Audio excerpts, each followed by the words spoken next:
All right, guys, welcome to the stream where we'll be taking a good look at a variance comparison of 4 Godzilla 2004 heat ray versions versus new Gotengos. It's not the old Gotengo that was featured in the very beginning of the movie. It is the new Gotengo, which is featured for primarily like 95% of the movie, right?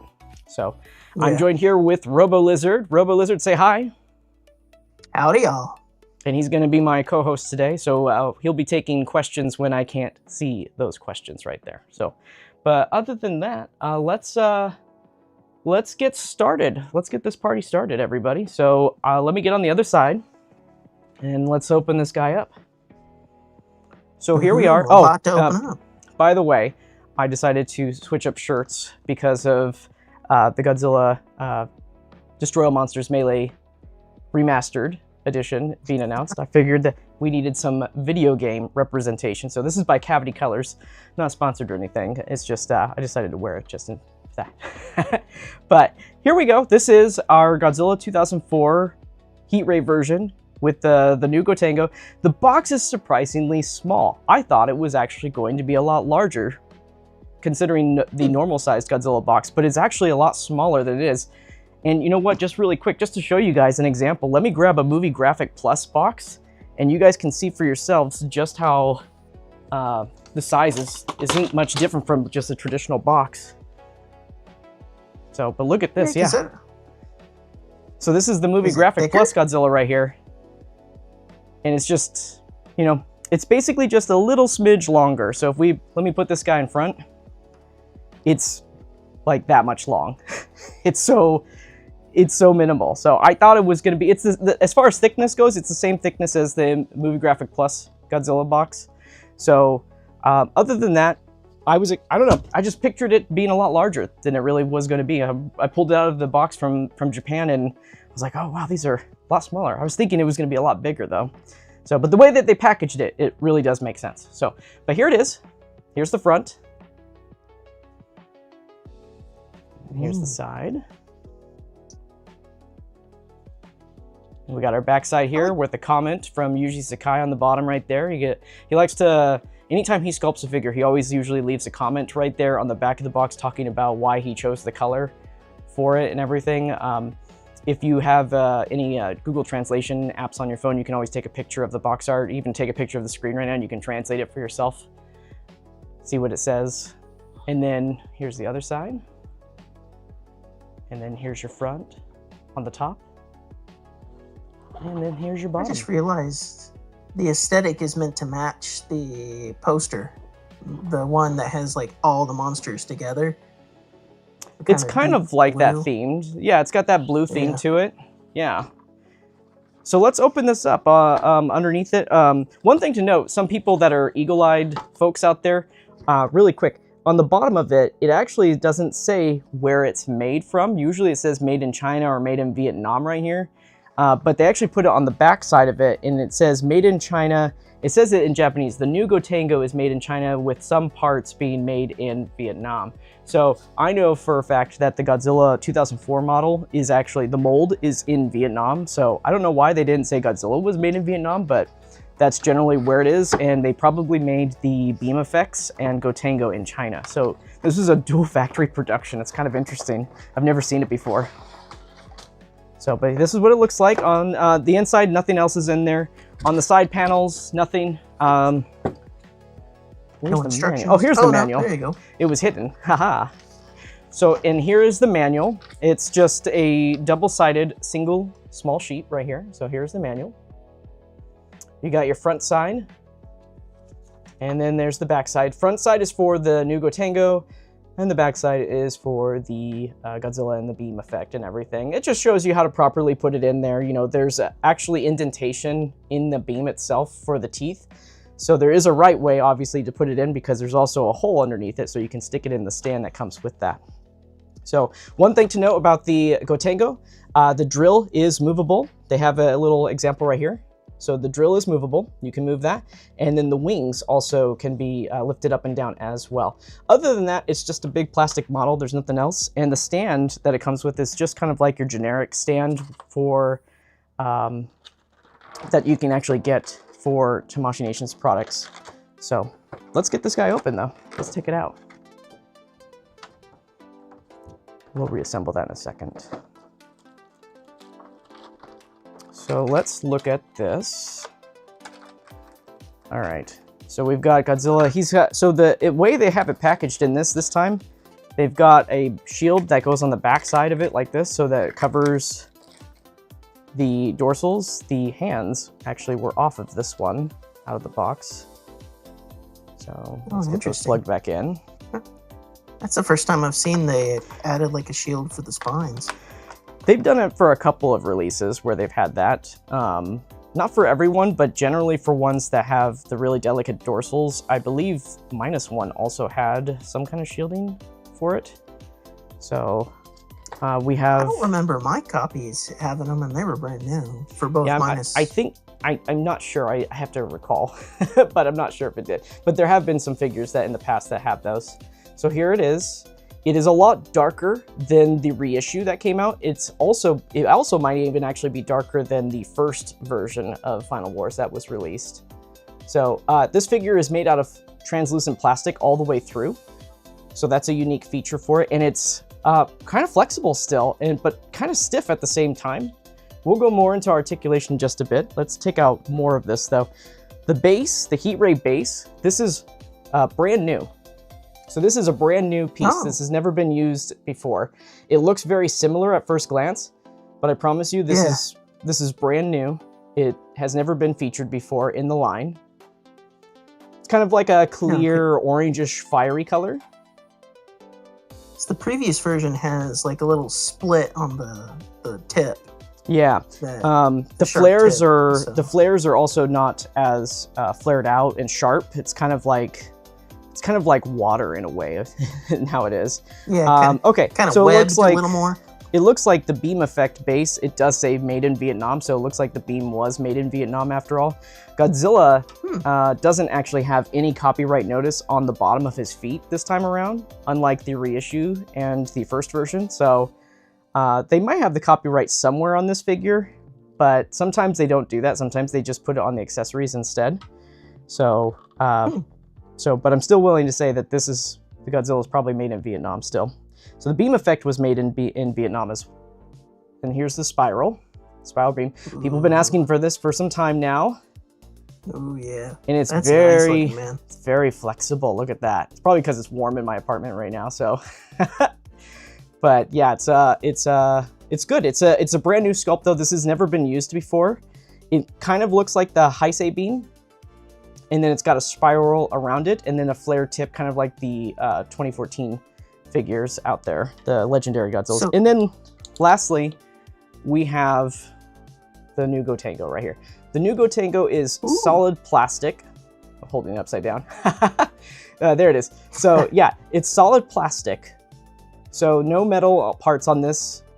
The drill does move. It's a little stiff out of the box, so you're gonna have to move it a little bit. There you go, now it moves. These parts, they just kind of go inward, outward. The little wing parts right here. So other than that, there's also a hidden trap door on the bottom of it, which we'll go over later. And you can pop that open, that's where the stand goes. So otherwise, this is it though, for the new Gotengo. So. I do like the fact that they try to make it seamless when possible. Yeah. I do like that. That's basically it though. There's nothing else inside the box. So let's get all 4 of these Godzillas out before we go any further with anything else. So while I'm doing this and getting all the other ones out though, RoboLizard is going to field some questions from y'all. If you guys have any questions about the figure or the Gotengo, RoboLizard, if you have some questions yourself, feel free to ask those as well. Sure. Well, let's go through some people's questions here. This one's maybe not entirely a question, but it is something that I think some people might be curious about. Rexzilla M4G says, some people are wondering why it isn't blue heat ray. I guess they have the answer now. So, like, what version of 2004 is this? Like, why isn't he blue? So, the reason this version isn't blue is because it's meant to pair with Kaiser Ghidorah, but it's scene specific. So in the moment of the movie, where Godzilla actually fires the red heat ray. That's what it's supposed to be emulating. But it is supposed to pair with Kaiser Ghidorah as it's coming out soon. So that is why that they did that. Now, that doesn't mean that there won't be a blue one in the future, because Godzilla 2004 is a very popular mold, very popular character. So I don't think that because we got the red one doesn't mean you won't get a blue one in the future. So it's just about timing. So that's why they're starting with this. And I think there's also a lot of people that have been asking for a spiral heat ray for some time now. So I think that there's just a lot of factors that kind of just made sense to go with this version of it instead of going with the blue version. Oh, you know what, guys? I just realized it. Remember I said that it was just, that was it. There is more underneath it. It's taped on the back side of it, and I didn't see it. I totally forgot about it. You put the stand. Yeah. You forgot the stand. I forgot the stand. And I'm going to have to get some scissors. Yeah. I'm going to have to get some scissors because they have it sealed all the way to the top. So I'll be right back, everyone. Just give me 1 second. I didn't think that they would do that with this, with the seal. So let me grab some scissors. Okay. Well, looking at some other questions here. Sure, go for it. Maybe I can kind of answer this question here. Is how the heck does S.H.MonsterArts make metallic parts like Mechagodzilla and the Gotengo? That one is, metallic paints are usually made out of aluminum or mica powders, and they're very shiny. And so like Gotengo is a gunmetal, kind of like darker, so they mixed it in with a little bit of a black or a smoky material to make it a darker metallic.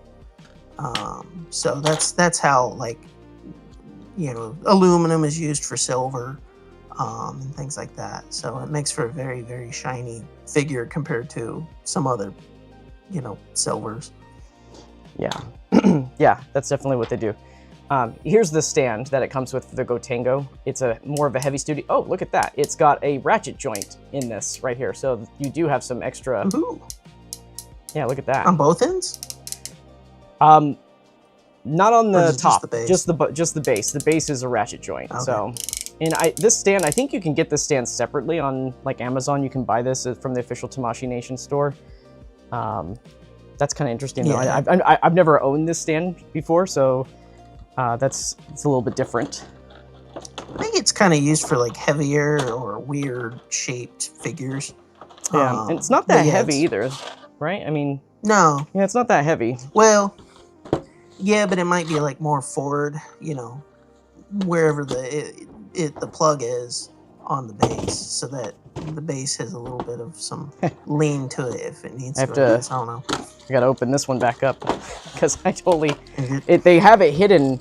It's if you just wouldn't see it because it's not like in a colored bag or anything like that, but it's just right there under Godzilla's foot is where they have it hiding.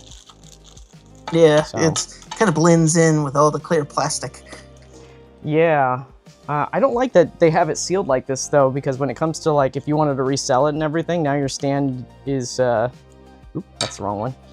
Now when you go to resell it, like it's gonna be loose, you know.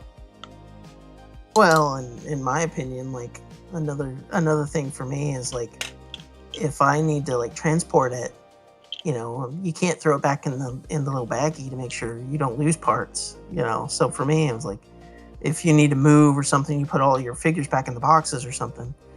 It kind of makes things like, oh great, things are gonna rattle all around in there. That's right.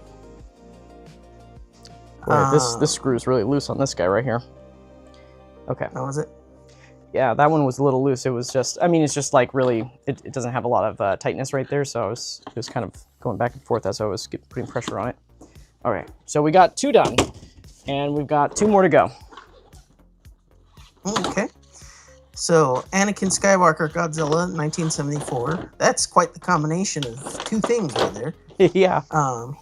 He says, shout out to Sum 41. Oh. I'm sure that they'll appreciate that. Yeah. Cardboardzilla says he likes the spiral. I like it too. Yeah. If you've never, I mean, this is probably the first time a lot of collectors are going to get their hands on a spiral version of it. because, you know, that's just a... So, I think the last Spiral was out back with Fire Rodan. Fire Rodan 2000... Or, no. Yeah, 2012 was when that one was released right there. So, that one was a while ago. Yeah. So you guys will be able to finally get your hands on one of these guys. So, but it's not the same. That one is really big. That one's like more Heisei, the Heisei flavor, you know? Oh wow, I already cut my gloves. No, dang. I was just looking at my gloves. I'm like, I already got a hole in them. That's the beginning of it. They'll start to disassemble as I'm shooting with it. It's like zombie. You'll just see, it's like the glove will just be a zombie glove, you know? Oh yeah. It's falling apart.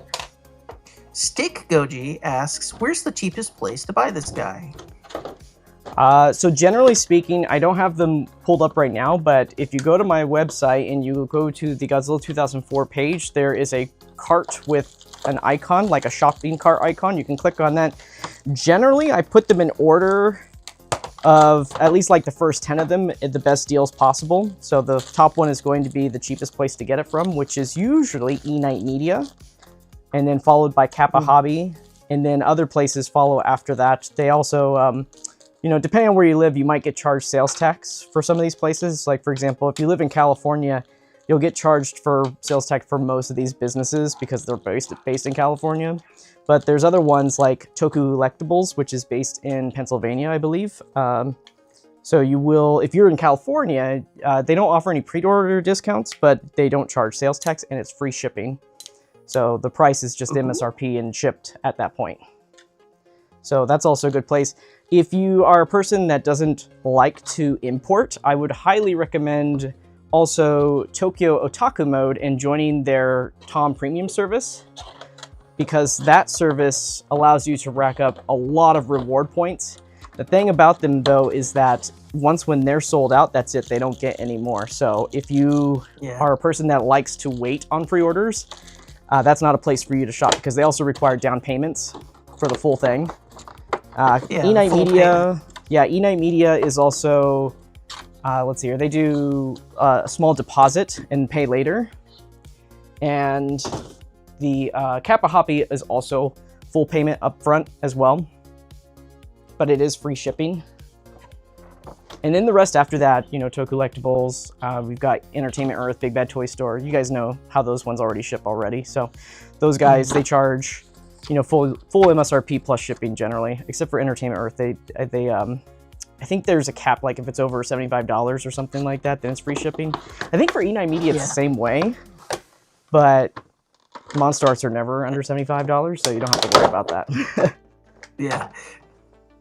Well, and I think like Tokyo Otaku Mode, like I got Legion for like $350 and the X Plus 1998 for like $180, including shipping.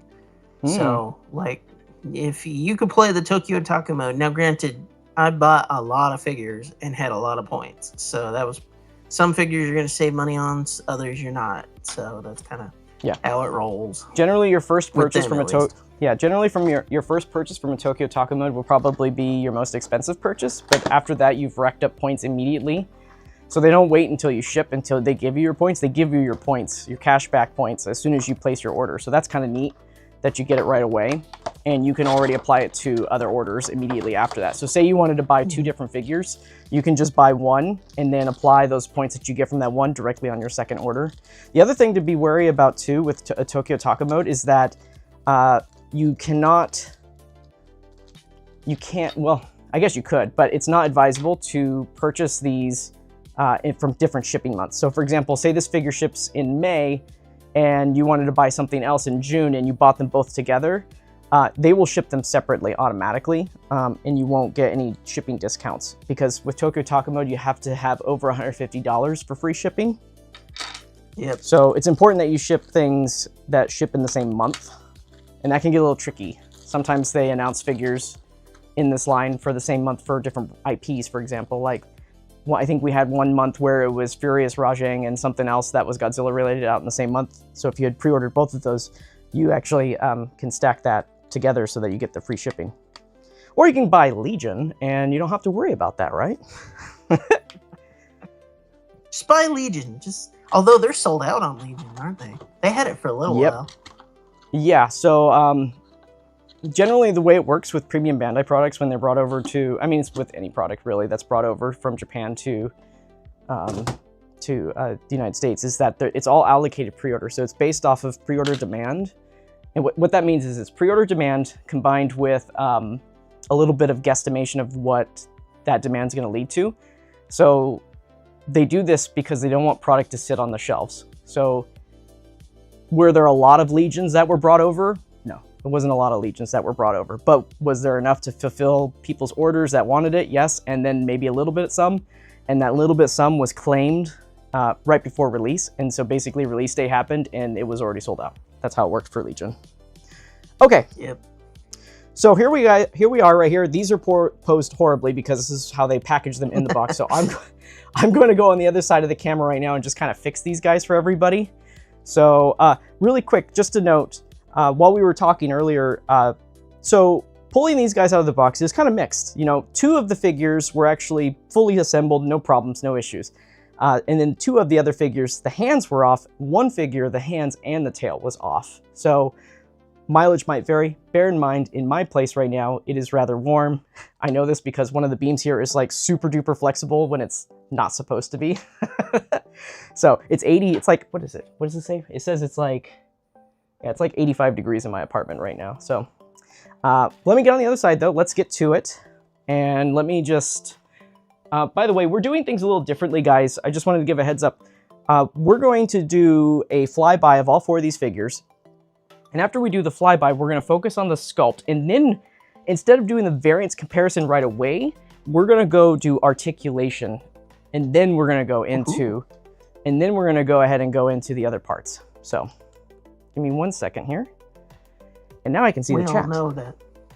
Hey, there you go. We all know that Final Wars also is like one of the best when, when he's not falling apart, but posing wise, he's very flexible. Yeah. Okay, so let me pose these guys up a little bit better, and then we'll do our flyby. All right. Nice. Yeah. Sorry, Rexzilla M4G, the Godzilla Fortnite squad. They do look like Fortnite squad. Yeah, they do, don't they? Yeah, they're like, ready up, boys. Okay, let me move these guys out of the way. Just realized that we got some scissors in the shop.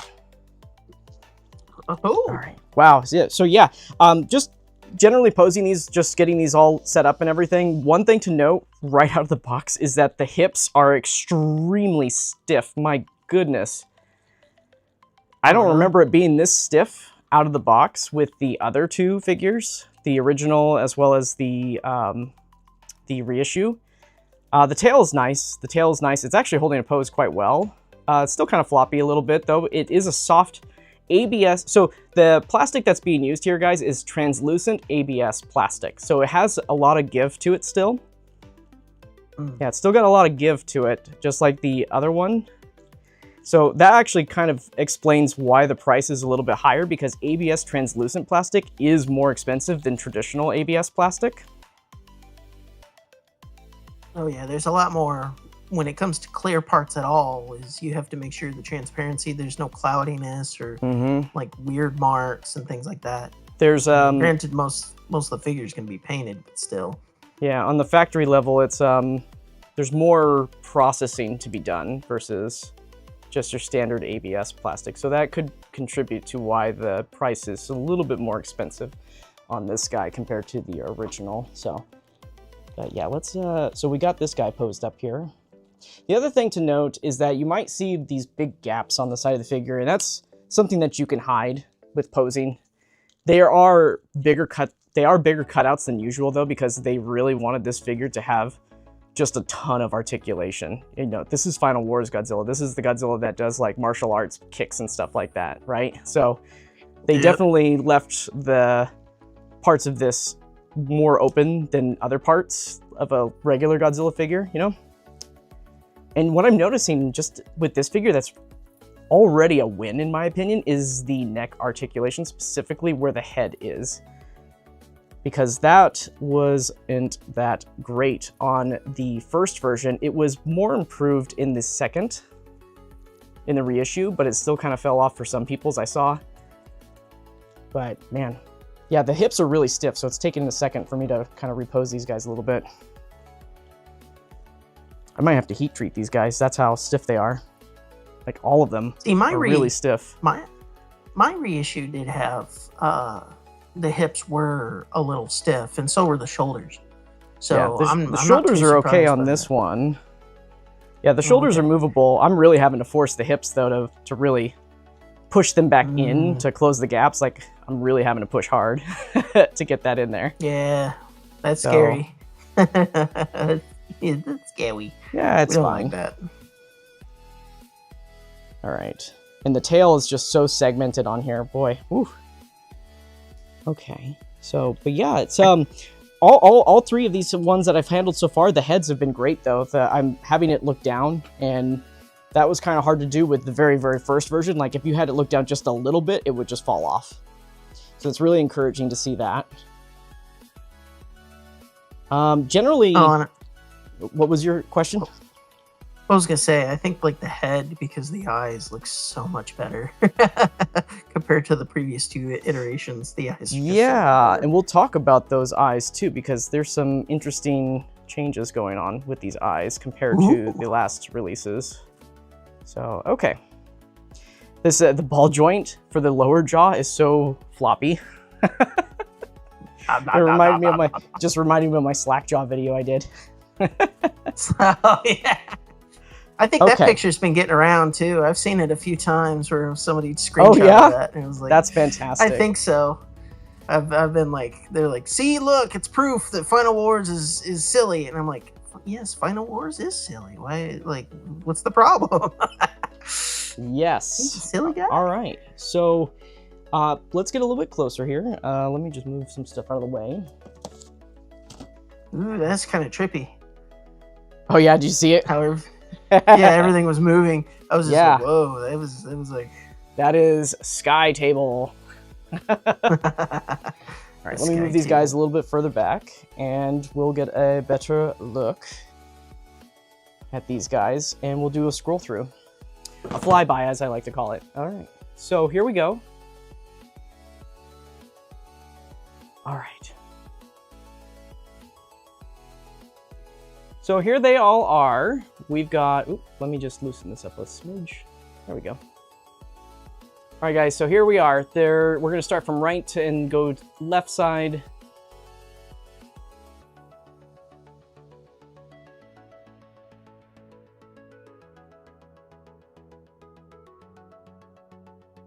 Well, Josh Nosh is asking, is this your new table setup? Yes, this is the new table setup. Yeah, if you haven't noticed, it's a brand new table setup. This table has the ability to go up and down, so I don't have to move the camera. I can just move the table if I want things to be adjusted. I do like the glass, the way that it was shining. You had your shirt, and it was almost like perfectly reflected. It looked like, you know, like a mirror. I was like, that's kind of cool. So that's all four of them there. Let's I like the color on the skin for these. Yeah, let me move that a little bit further back there. So let's flip them on the side, yeah? Let's get them a little bit angled here. Ooh. Stick Goji, he is most likely going to buy 4 Kaiser Ghidorahs. Oh yeah, we will be getting 4 of them. We will be getting 4 Kaisers for sure. The real question is, are you going to buy 6? No, definitely not. So let's start over on the far right there. Okay, so here's your side view. So it's kind of interesting with these heat ray, the glowing dorsals here, because they don't look like they're translucent, but when you do light them from behind, they do really illuminate. So they're not using entirely clear, I should reiterate, the plastic is clear plastic, but the difference is that the paint is a little opaque, so it's not see-through paint. It's not translucent. So the parts that you see that are that pearly whitish pink color, those, it's not see-through. That's a paint application that's been applied. The edges of it are that clear translucent plastic though, especially on the tail tips right there. The tails, it's all clear. Yeah. All the way through. Well, so it does illuminate though. I wonder if the white that they used on the spine for this one is similar to the one that they used for the MGP 54 recently that just came out. It's very similar to it. It's kind of got a pearlesque kind of flavor to it. So let's look at the back side. 54. Yeah, it's got a little bit of a pearl shine to it. Oh no, More Josh metallic. Knotts made a good point. What's that? He said removing the reflections from the photos are going to be a pain for comparisons. Like, well, I already thought of that, and I have a lens filter that gets rid of reflections, so that is not a problem. Oh, he got them lens filters. So here's the back side. Interesting. I'm curious You know if what? We're gonna pump up arms. Let's pump up the you know, I can't really go that direction of it, so yeah, we can't go that. This is as low as I can go is 50, so not without messing with the frame rate. Yeah. Do you shoot in 24 FPS or? Yeah, we're shooting in 30 or so we're actually streaming at 60, but the camera is at 24 frames right now. Okay. So you get better compression and everything, yeah. Yeah. So, but that's what it looks like from behind. They all look really, really good. So, okay. So now we're going to go and look at one. We're just going to pick one and we're going to just go through it. So let's do the last one.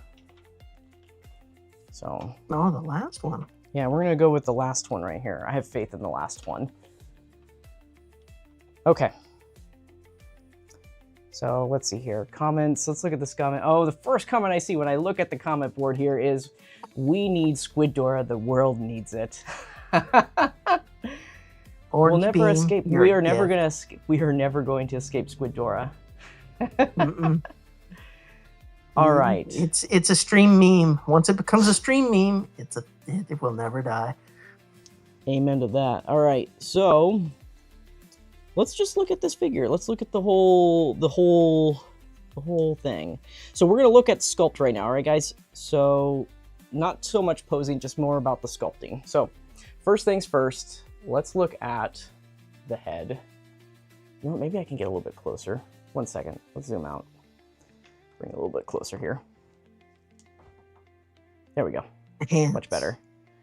Okay. So yeah. So here's our face. You know, the face looks great. What's different already off of this is the eyes. The eyes are completely done differently this time around. Previous Final Wars figures, they had dot matrix application, and now they're using decals.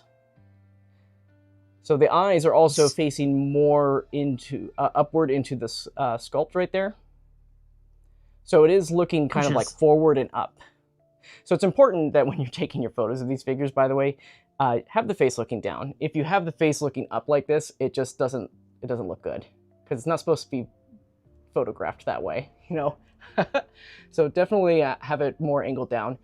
The actual sculpture work right here, let's get a little bit closer. I think that's as close as we can get. Yeah.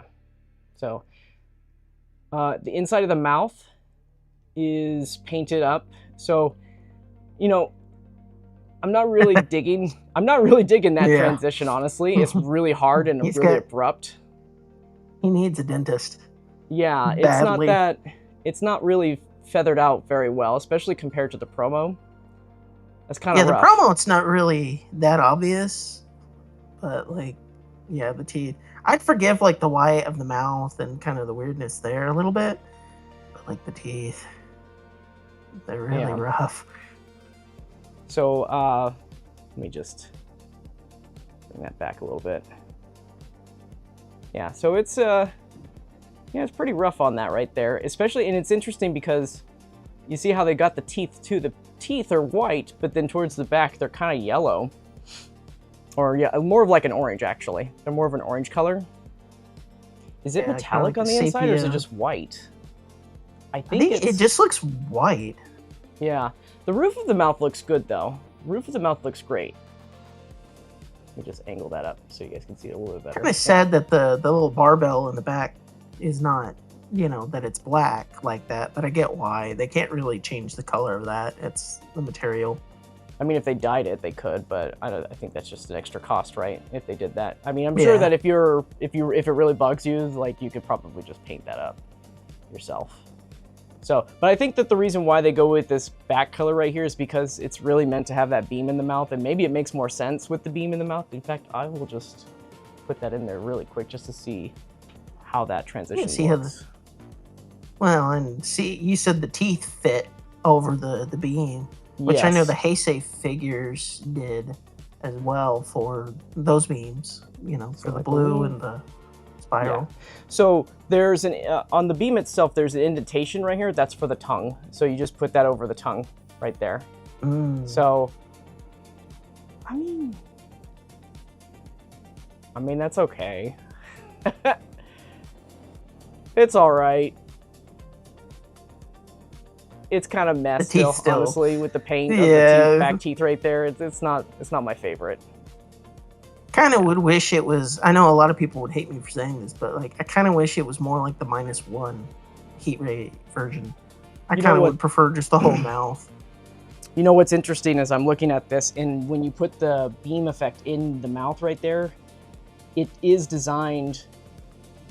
It looks like it's designed right where the paint just stops all of a sudden. Like it covers up that part right there, and it still shows the paint on the tongue where it's kind of lit up a little bit once when you have it inserted. So it's kind of, it's a choice. I'll say that. I think that they should have just painted the tongue all the way through though. It just kind of looks really sloppy. Do the whole mouth as if it was kind of all lit up a little bit. Yeah. Yeah, it's just a little sloppy looking. We'll see if the other ones are like that when we do the variance comparison. But for now, let's continue. So, like I said, the whole figure is made out of translucent plastic. So on the back side, anytime you see in the back side of the spines right there, you're going to see, you know, that translucency on the inside of the figure right there. Peeking through a little. Yeah. So, and then I even, let's just try this. I have a theory. For anybody that's out there doubting that the whole figure is made out of translucent plastic, you know, just stick this light up into its head. Look at that. That's how you know it's made out of translucent plastic all the way through, right? So if you're if you're a custom guy and modify it, you can maybe stick some LEDs in there, you know, have some eyes light up. See, that's actually, I would like to take this figure and turn it into a 95 style burning. So just make a 90, just kind of strip some of the paint for the burning patches and boom, paint it. Yeah. So let's look at the other parts of this. So we're gonna look at the claws now. The claw paint. The claw paint is kind of interesting. It's kind of bright. There's not much blending going on. Like it's very subtle. You can barely see it towards the base of the nails right here. Very subtle shading. I believe on the originals it's significantly darker and much dirtier too. Yeah, they used like an oily wash that is like super glossy and weird. It didn't look that clean. And they kept missing like the inside hook of the claw. So you'd see just a big old white mark, you know, inside of that, while the outside of the claw would be all brown and greasy looking. Yeah. So, and on the body itself, there doesn't appear to be any additional weathering or dry brushing effects, different shading. A lot of that is being captured because it's got a semi-gloss coating on the outside of it. And when that light bounces on it, it does have this kind of dry brush-like effect, but it's also kind of wet looking at the same time in parts. Yeah, one person was asking if it looks a little glossier compared to the other, and it does seem like that's the case. Yes. So it's definitely more of a semi-gloss throughout. It's not like Ultimate Burning Godzilla where it's really glossy. So this is like a semi-gloss. It's a little bit of matte, a little bit of gloss. So it's not entirely super wet looking or anything like that. Let's look at the dorsals. The dorsals on this guy, look at that. So we've got the blending of the effects right here. It may look like a line, but it does kind of blend a little bit. I think they look pretty damn good. I think it looks all right. It's definitely charred looking on the back. Look at that. This is like a heat burn, man. Yeah.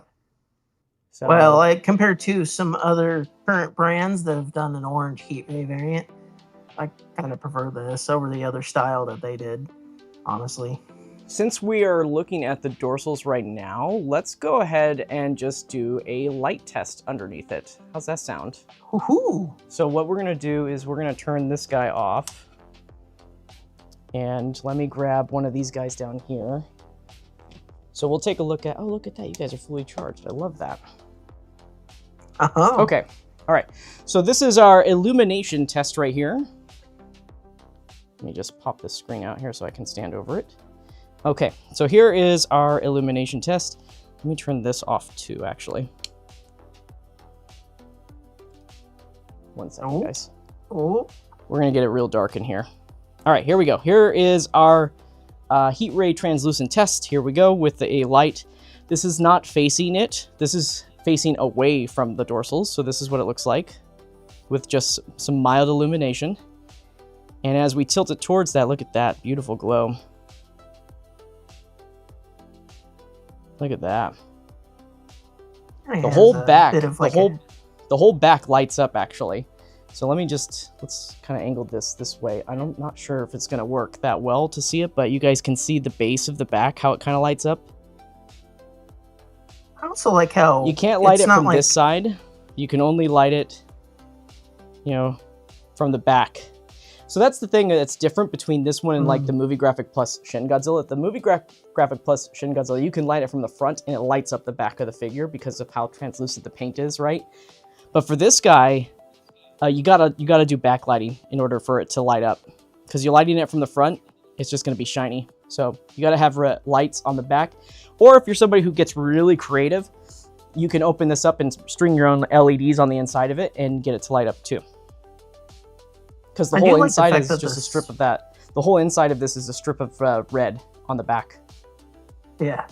I do like that the plastic is kind of a frosted. It's not like a lot of other clears that are, you know, just transparent. This one's a bit more milky, and I like that. I think that's kind of neat. And here's what's really cool is that the translucent effect goes all the way to the tail tip. Anywhere that there's like little red spikes, you see that? They light up. Now, you don't have a UV light, do you? I do. I guess since we're already here like this, we can try that out. Yeah, I'm kind of curious now. Let's see if we can...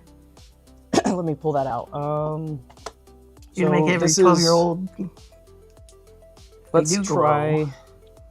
So this is with a UV light on it. So it's got a little bit of a reaction on the pearly white parts right there. Yeah, but the orange isn't really kind of... It's not that right orange to be like that bright color. So it's more of a red, honestly, than it is a real orange. Okay. Putting it on the back side of it, you see how it's just, it's not the right kind of reaction that you want. Like they're turning like super clear, actually. You see that, guys? So it's probably just orange paint that they did, not like a UV it's not plastic. Yeah, because if this was a true UV color, this would be like a neon orange. It would be glowing like that. So, but like even like on the front side of it, like, the white is glowing more than the orange. Yeah. So no UV, real UV reaction right there. So, but yeah, that's so that's our illumination effect. It's really cool. It goes all the way to the tail tip, which is unique.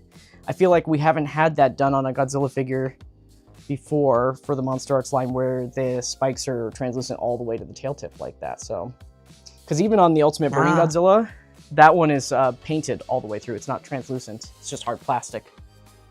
Or at least if it was translucent, they just painted over it. So, which that's kind of silly in my opinion.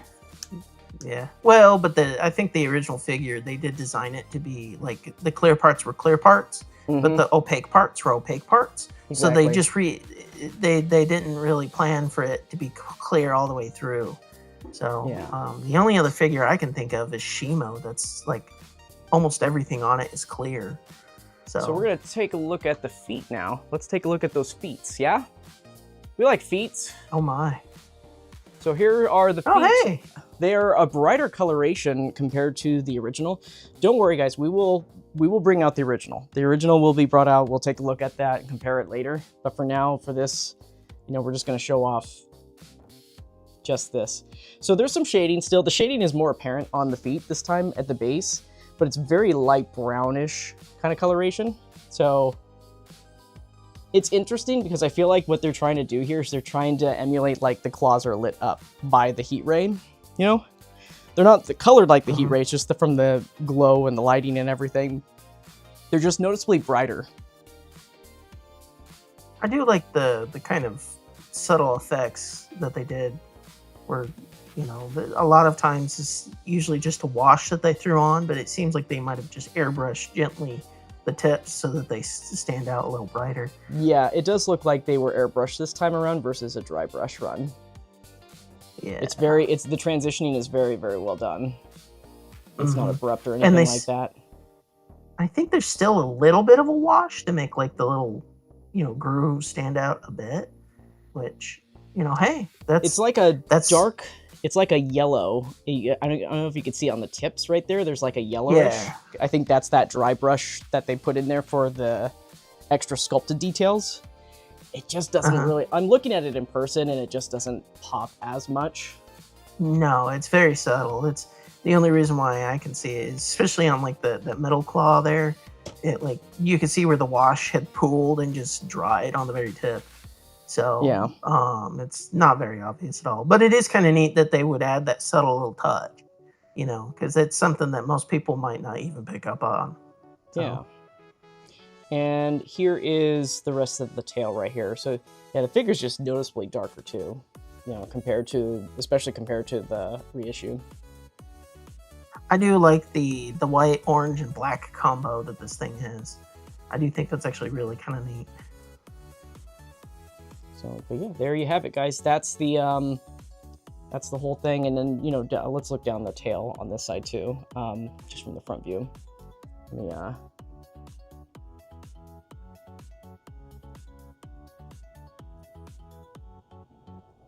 Bring down the table a little bit for this right here. Let me just move it forward. There you go. So there's the top side of the tail right there for you. You'll have to forgive the segments. There's so many segments on this tail right here that you just have to be really patient to align everything. Yeah, it's all over the place. So, but yeah, other than that, man, that back is just like a big heat rash of. Okay, so with that being said, let's get into the articulation of it all now. So let me bring the table back up here.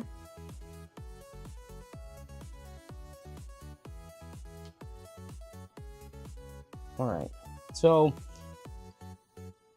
let's look at articulation. Actually, before we do that, let's take a water break. I need a water break. And we'll look at the chat right here. Oh, yeah. Oh, let's see here. Paint on the back looks like Shin Godzilla's back. Yeah, it's very similar. Yeah. I'd say that it's brighter, for sure.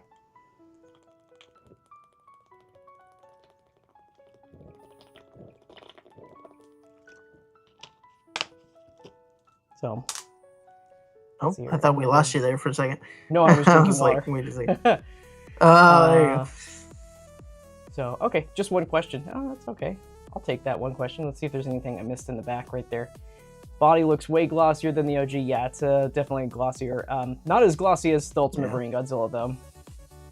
No, that one they soaked it in. That was by Stick OG right there. Let's see here. The hell. Let's see here. I've seen better copies of the paint though, so this just seems to be going to. Yep, it might vary for sure. We'll see when we get into that. Let's see here. Somebody's asking me, oh, that's a Squidward reference there. Let's see here. What's a Toya? What's a Tuya? I love it. What's a Tuya? 4719. Do you like him more than the original? Sorry if you answered this already. No, I haven't answered it. You know, I'm still formulating an opinion about it right now as I'm looking through it with you guys. So initial impressions, though, is that I do like this over the original for sure, 100%. Whether I like it more than the reissue, though, I'm still debating that right now. So the thing is, it's a heat ray variant, right? So if you like heat ray variants over the originals, then you're probably going to like this one more, right? Because it's a heat ray variant. But for me, I don't know. We'll see. Okay. let's get into, let's see here. Okay, we're gonna do articulation. All right. So with that being said, let me pop my screen out here so I can do this overhead. Okay. Let me lock this down so I don't accidentally bump it anymore.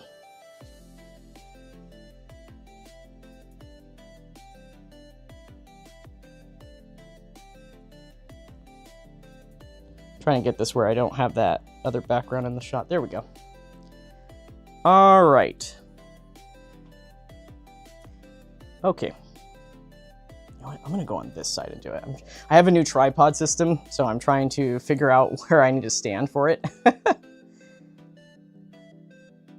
Okay, there we go. Okay, so first thing that we'll do with articulation, let's take a look at the head and neck system. Let me just angle this up a little bit. Especially since you said that it seems to be better or upgraded. Yeah, it's surprisingly really well done in the head area. So this is the big one, right? Before, a lot of people that were doing this before, they would just tilt the head, basically, and it would just fall apart, right? So we're tilting the head, and it's staying together. Like before, like, if anybody has their Godzilla 2004 at home right now, go ahead and take it out. You could try it with me. And just do the exact same thing I'm doing right here, where you just hold the back, and you just take your finger on the snout and just have it look down. And I guarantee you, it's gonna fall off. Because that one is designed in such a way where it just can't do that without falling apart. You have to move the whole neck to do this. So with this one, you're able to move that down, and it doesn't fall off, you know? There's actual good range right here of moving just the head by itself. So that's great. That's a big improvement over just the originals right there alone. Let me angle this up even more. So there's that. Let's see here. The the bulge on the neck is still there. No, there's no changes to the sculpt. The sculpt is the same. You know, I should have said that earlier, but There's no changes to the sculpt. As far as looking downward goes, though, you can make him really look down. You can make that head side to side very easily. I'm doing this with one hand, and it's moving very, very, very easily. As far as twisting it goes, you know, that head can go twist all the way around. Look at that. Ah! It's pretty smooth. It's very smooth while I'm doing this. Yeah, 100% smooth right there. Let's see here. You can move the base of the neck, actually, all the way around right there. Look at that. It's just, he's made some abomination exorcist Godzilla. So each of these segments on the neck can move 360 degrees. So you can move them just about any direction. You can twist that head. You can have them look backwards. Mecha Godzilla Final Wars version. Yeah, there's some good movement here, though. Yeah, I know, right? Just, like, what are you looking at? Which way did he go, George? Okay. So, but yeah, neck. I'm 100% impressed. This is a huge improvement. A huge improvement over the originals. You know what I'm going to do is I'm going to stick this reflector on here so we can get a little bit more lighting underneath him. There we go. So, but yeah, neck, great movement, guys. You can make him look all the way up in the air like that. You can adjust these pieces, by the way. You don't have to, you know, as far as the neck going back, it does stop where the sculpt is. Oh, you know what? But it kind of goes in. Don't do this. Don't do that. But you can move it pretty far back, actually, and you can kind of adjust this piece right here in the middle. Yeah, it's a floating piece, this middle section, so you can make him look pretty far back, actually. You can go even more extreme than that, but it's just going to look ugly if you do that. Godzilla's got a big, giant, cancerous bulb under his neck. It's just... Yeah. Or he's about to, interesting. It's kind of interesting. It's kind of interesting because when it's looking forward, you don't see it, but it's only when you bring it backwards then that... And it's done intentionally like this. I think this is something that's carried over with the design, so it's kind of neat that that's there. But just know that if you have any, if you're posing your figure right here and this middle piece is a little wonky looking, it's a free floating piece. You just have to move in and adjust it. Easy peasy. I'm impressed with the neck though. The neck can really, like, let's just go for an extreme. Like, who cares if it's broken? Let's just see how, like. Oh dear. Yeah, you can. He split his his neck open, man. You slit him open. It's crazy. That's some good articulation there. Let's look at the mouth. The mouth, the mouth is on a ball joint, so you can make that slack jaw, you know, in just about any direction, like gets hit in the face with Monster X. That's our favorite pose right there. Like, whoop. Sorry, Josh Knotts made a great comment. He says, it's not a cancerous bulb where the part on his neck, it's just the suit actor's head. Yeah. The tongue is not articulated. It's sculpted out in detail, but you can't move the tongue. So it's a part of the mouth. So you can't move that. It's interesting because the mouth feels really loose, especially when you're going side to side like this. It feels really, really loose. However, it does hold. Like if I stop halfway, quarter way, it's not falling back down. So that's good. It feels really loose, but it's not because it holds the pose. So yeah, mouth is good. It opens up quite wide. Yeah, the further down, yeah, that's it. That's the maximum right there. So that's the maximum. Because there's a sculpt. The sculpt is going to get in the way at that point, but that's as far as down you can go with that, and it's pretty good. You can also pull this out if you ever wanted to. You can pull it out, and you can make it go out further. Now he's got like an overbite thing, but if you ever see a photo of it and somebody's got like, oh look, it's got an overbite, just tell them to push it in because it doesn't have to go all the way out. It's on a ball joint, so it's not a hinge joint. You can pull it inward or outward. So, but yeah, so there's that. Let's look at the arm articulation here. So as far as the arms go, they're really tight at the shoulders. Both of them really, really tight. Ah, scary. Yeah, that's kind of the only thing. Yeah, so there's that. As far as the elbows and arms go, like look at that. You can make him do a nice T-pose. Oh, I took off the hand right there when I did that. Absolute cinema. That's what the highly highly posable with those hands. As far as the elbow goes, or not the elbow, sorry, the shoulder, you can twist that 360 right there, no problem. There's a lot of, like, the gap right here is huge for the cutout, so you can push this back inward to cut off that gap towards the back. It's a little bit more forgiving towards the front right there because the sculpt kind of goes inward. So, but you can move this down, you can drop it down, you can drop it up. You've got some movement range right there. As far as the elbow goes, tons of movement right here.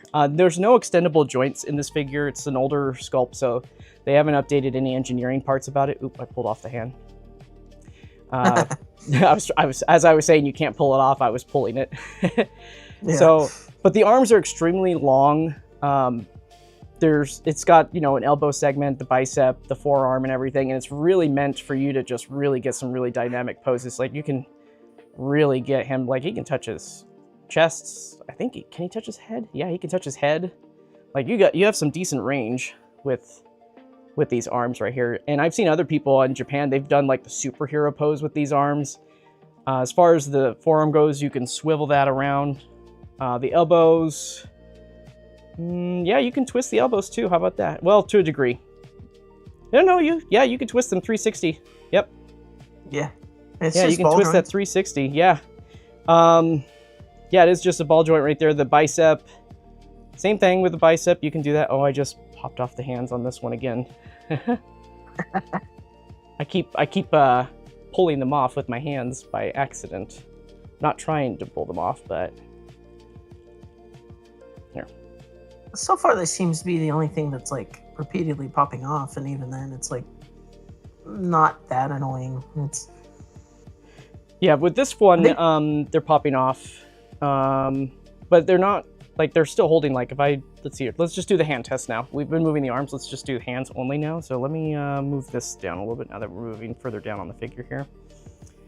So as far as the hand articulation goes, like, you can move it up, down, you can twist them. The part that's coming off specifically isn't where the hands touch the wrist, it's the wrist part itself, I think, right? Am I right? No, it is the hand part. Yeah, it is the hand part that comes off. But it does snap back in. When you pop it back in, it's just that because this material is so flexible, it doesn't take a lot to like, I'm having to actually pull it off, you know? Yeah, not like they're falling off. It's got a little click to it. There's some resistance, like on this. There's Yeah. some resistance when you're pulling it off. Still, it's just that, you know, like look at this. I'm moving it, like it's not falling off, right? You guys are seeing that, so it's just that, you know, put a little pressure on that, it'll come off right there. But yeah, they're great though. Look at that. You got the up-down movement. You can twist it all the way around and stuff. If you're gonna twist it sideways, just make sure you twist it with the wrist, because that does seem like if you twist it against the wrist, it does make it a lot easier to pop off right there. So, but hands, they're okay. So you can see here. Can we get? Yep, we can get a Mr. Burns clasp right there. Like excellent, you know.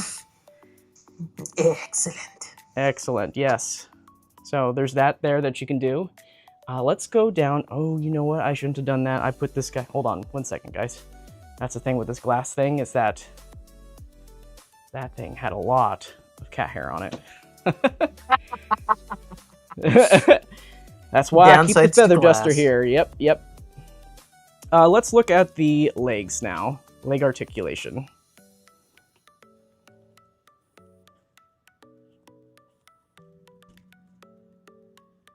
Okay.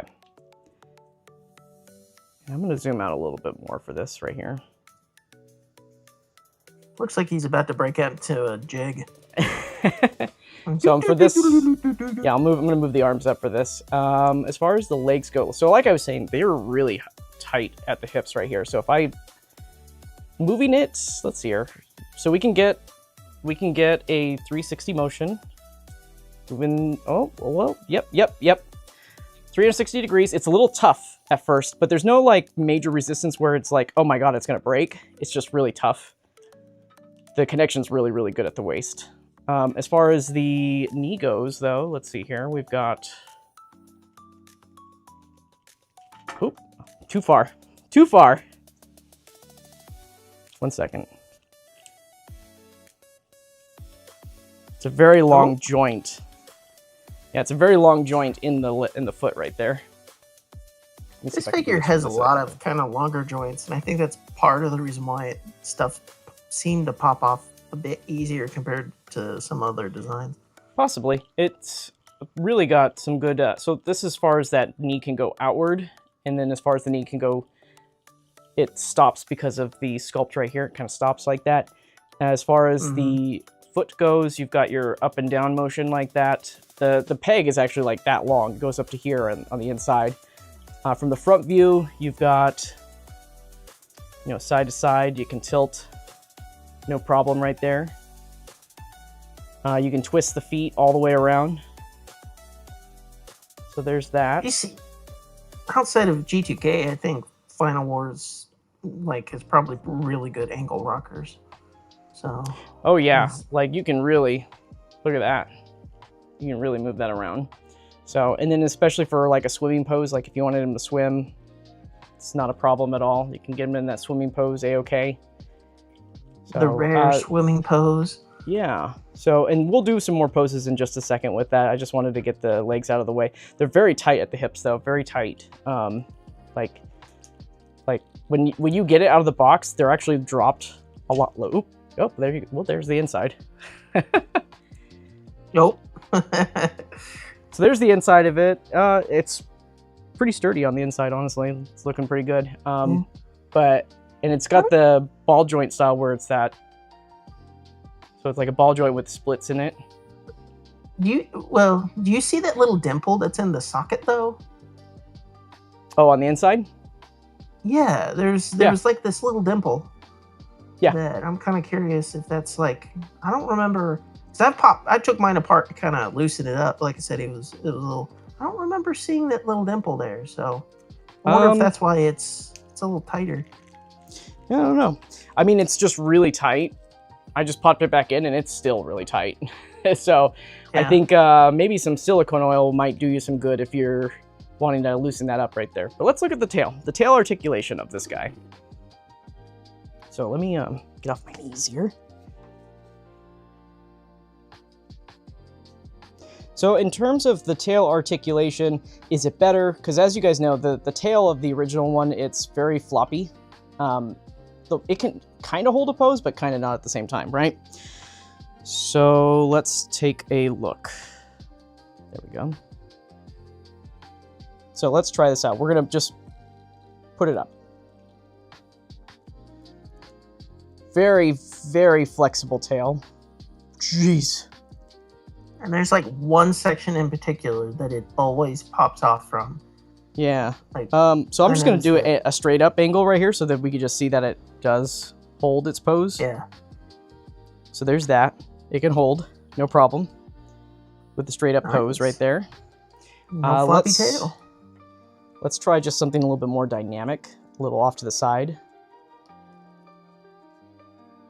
And this hasn't been heat treated by any means yet, so it does look like it does pop off as soon as you start going really far off to the side, so you just kind of have to be really careful because the pegs are really long on the inside, it looks. So let's try this. Well, it's got like a ball joint, a sculpt piece, a ball joint, a sculpt piece. So it's like a floating piece. Yeah, floating. Yeah, there's a floating piece. Yeah, so it's one piece, floating piece, and then connection right there. So they're pretty. It's very fluid. It's just that you really have to just kind of be very mindful of it when you're doing this. So I'm gonna just try and twist it as much as I can right now. Let me zoom out a little bit more. Pull the camera back.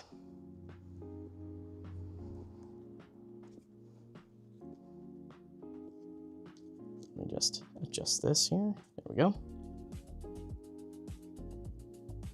Okay. Still pretty good pose. It's not G2K level, but I think G2K's tail is actually longer, just by a little bit. So I think that the tail on this is pretty darn good, actually. Like, you just have to be very careful with it when you're manipulating it, because otherwise if you go too far, it will pop off.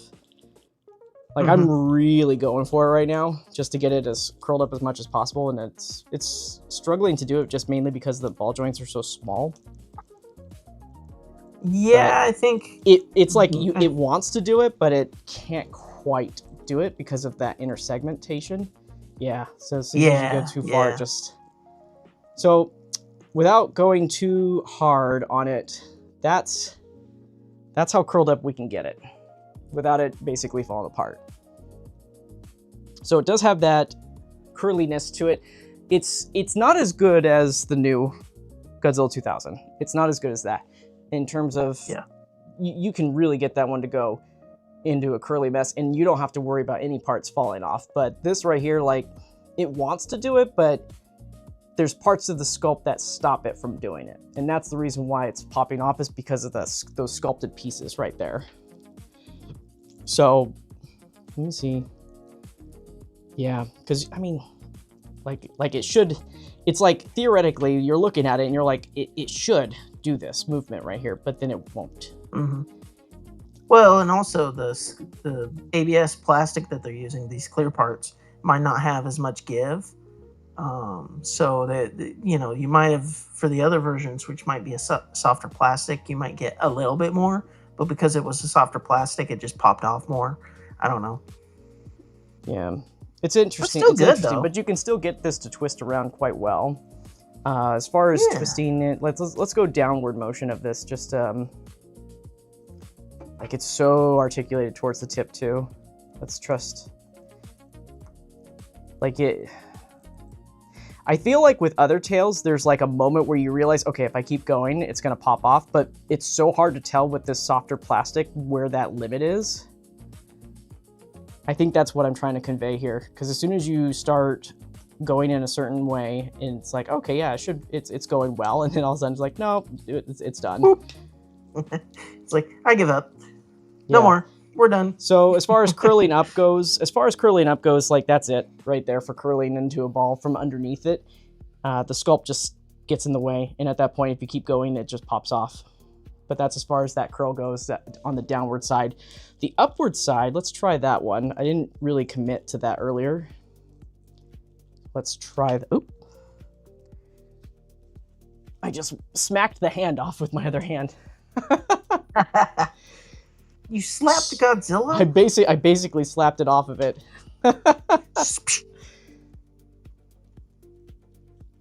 Like, hands off, Godzilla. Hands off. Exactly. So literally. So let's try it. Again, the sculpt is stopping it from getting to a certain point, but you can, yeah, look at that. You can get it pretty far, actually. Curling upwards. So that's not bad. And it'll hold too. It'll stay. So that's neat right there. Like, I think most of what you've shown is more than you need, honestly. In the movie, he's not really shown being like, sure, his tail whipped around and he used it as a weapon a few times, I think. But like, yeah. he never really like grabbed things with his tail like nah. G2K did. Let's just do like guys. Let's see if it can hold the simple S pose here. Just a simple S pose, because that's something like, look how, like, you see how movement, like, it's pretty floppy, you know? That's how soft that plastic is right there. So yeah, as far as like the S pose, like, yeah, I mean, it's holding it. Like, there it is, you know? It holds. I feel like that was difficult to do with the original and the reissue to a degree. The reissue was better. Definitely with the original, it was a lot harder. But as you can see, mine like, was a lot floppier. So like I'm just like pretending I'm like doing stop motion and just like not that careful way, but like, you know, it's holding. It's not drooping. If you go higher, let's see. Yeah, it's staying fine. So yeah. That's not bad. You guys will see it when you get it in hand. You'll see what I mean. Like, there's no, like with other figures, there's an easy way to tell where that point of like, okay, if I keep going further, it's gonna pop off. But with this one, it's just so hard to tell where that limit is. So it feels like it could keep going, but then it'll come off if you keep going too far. So, but other than that, I'm gonna say that the tail is better than the reissues and the original, though.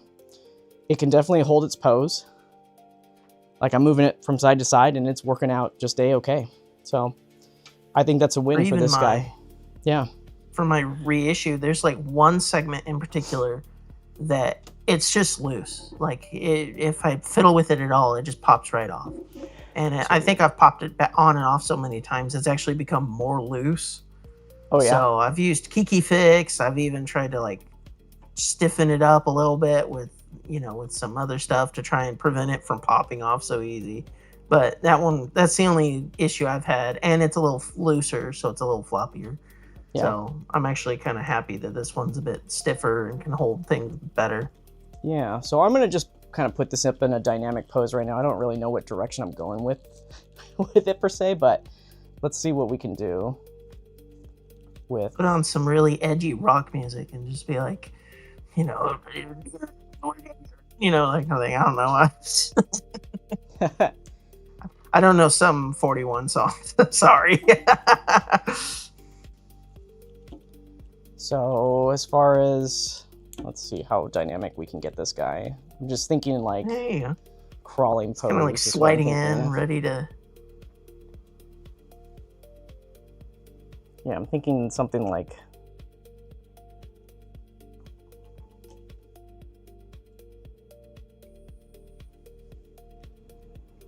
Yeah, I'm digging that so far. Like he's like, you are gonna regret doing whatever you just did. Yeah, so let's, yeah, it's got some dynamic range for sure. I think the only tragedy with this figure is they did not give him alternate hands. Like, that's it. That's the only thing. I think everybody as far wants as the fists. accessories go, everybody really wants those fists. Mm-hmm. I'm wondering if Toho doesn't want them to have fists for this. I don't know. Because even Haya's didn't have fists either, so... It's kind of interesting. Oh, that's true. Yeah, they kind of went with the same old generic, like, kind of open and more open. And it's like, yeah, okay. Yeah, so let me get this reset. So that was the articulation. Oh, you know what? We didn't do torso articulation. Let me do that really quick. Oh, yeah. I don't know why we didn't do torso articulation. Let me get this lined Probably up here. Because it's the one that nobody complains about. So yeah, let's do some torso articulation here. So as far as calisthenics go, yeah, I can go all the way to the right like that. We can go all the way to the left. Oops. Did that again. Remember, do your stretches. Yeah. Yeah, so you can go really far left. You can, as far as ab crunch goes, let's get those arms facing forward. So ab crunch, yeah, it's pretty far down actually. So creates a giant gap in the back like that when you're going straight down. Common. But that's just going to happen when you have them straight down.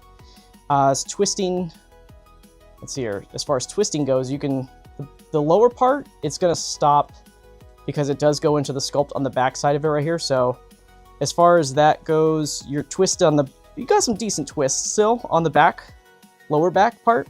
The upper back though, you can twist this around 360 degrees. So you can go just about any direction with that. You can tilt it. Yeah, it's got some decent torso range for sure. And all the way back like that. So let's view that from the front really quick. So you've got ab crunch, chest is all the way touching the abdomen right there. And then you've got up, down, twist, left, right. Definitely really good range. So overall, as far as I'm concerned, based off of how I'm handling this guy and the articulation, I'd say that the articulation and the joint engineering is good. The hands are a little loose on this figure, so I don't know if they're going to be like that with the other ones. Let's just kind of check really quick. So here's like figure 2. Hands are, yeah, so this one's a little loose on this one. Really good connection on this hand, on the left hand right there, or the right hand, I should say. This one was it just loose because it wasn't all the way in? Nope, it's loose. This one was loose at the wrist. It's not loose at the hand. This was loose at the wrist on this guy right here. So that was figure 2. Let's look at figure number 3 hands. So number 3's hands, they're okay. I had to really pull that one off, so I'm not going to say that this one was loose because I really pulled on that. Yeah, hands on number 3 is good. And let's look at number 4. Number 4's hands. Sounds like Kiki Fix is probably going to be. Yeah, I would definitely recommend Kiki Fix. Yeah, this one I had to push really hard, and it also came off at the wrist when I did that. So it's not consistently popping off in some places. It's just. Yeah, this one's fine too. So yeah, so recommended Kiki Fix for these hands if you don't want them falling off very easily. It's kind of mixed. If you guys don't know what we're talking about when we say Kiki Fix, it's this stuff right here. You can get this stuff off of Amazon right now. It's I think it's like 20 bucks. And it's a water-based solution, so it's not permanent, but it does dry the inside of the sockets very well. Yeah, all right. And if you screw up and you accidentally kind of use too much and it kind of glues a joint or it becomes too stiff, you can still pop it off. The material is not that strong. It's not like super glue, where if you screw up with super glue, you're kind of screwed. Right, exactly. And you also can do multiple coats of it, so if the first coat wasn't strong enough, you can try it again. Okay, guys, so that was it for articulation demo. Now we're going to get into the actual variance comparison itself. So when we do the variance comparison, Did you say hello? No, I was just saying, woohoo, time. Oh, I thought you said hello. I was like, whoop, did my mic die? No, you're fine. Okay. So with that being said, we're going to do a variance comparison of all 4 of these guys. Now, we're not going to go too much into articulation because that would just take way too long to do that. The whole point of variance is to see the paint variance, though. And that's to just kind of see, what to kind of expect. I'm trying to straighten these guys out while I'm talking here. And then we'll also look at, oh, you know what? I forgot, this comes with the Gotengo. Maybe we should look at the Gotengo, right? Oh, let's look at the Gotengo. Let's look at the accessories. Yeah, I totally forgot about those parts. So let me grab let me grab the Gotengo. Yeah, it's got articulation too, so we gotta check that out. Okay. So let me grab the Gotengo. Yeah. So underneath the Gotengo, everybody. Let me get back here. So here's the Gotengo. Underneath it, there is a little trapdoor piece right here. And there's little two parts that so you could just put your fingernails underneath it and just kind of wiggle that out. And it should just pop out. Blasted me, I just cut my nails too the other day, so I have barely anything to grab onto, but it does come off, it looks like. So just kind of have to go back and forth. And there it is. It's just, let me put this down really quick. So it's this little cap right here, this little cap piece. There it is. And we'll just put that off to the side right there. Now you've got a hole underneath there, exposed underneath your Gotengo. And very shiny, very, it's not like glossy shiny, it's a matte paint job on this, and I think it looks really, really good. But let me put it on the stand and we'll take brushed, like a brushed metallic. Yeah, let me stick this on the stand right here and then we'll get a even better look. Okay. Cool.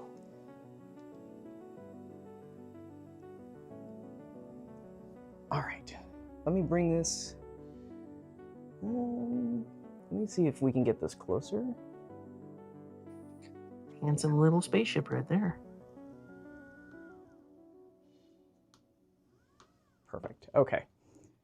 Let me move these guys out of the way so they're not in the shot anymore. Okay. So yeah, here is the Gotengo. Oh, we got this guy in the background too. So this is Gotengo, the new Gotengo. This is featured in most of Final Wars.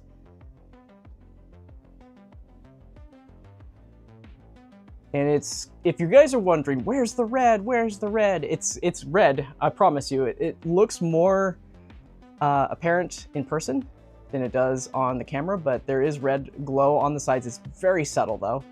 It's very subtle. Yeah.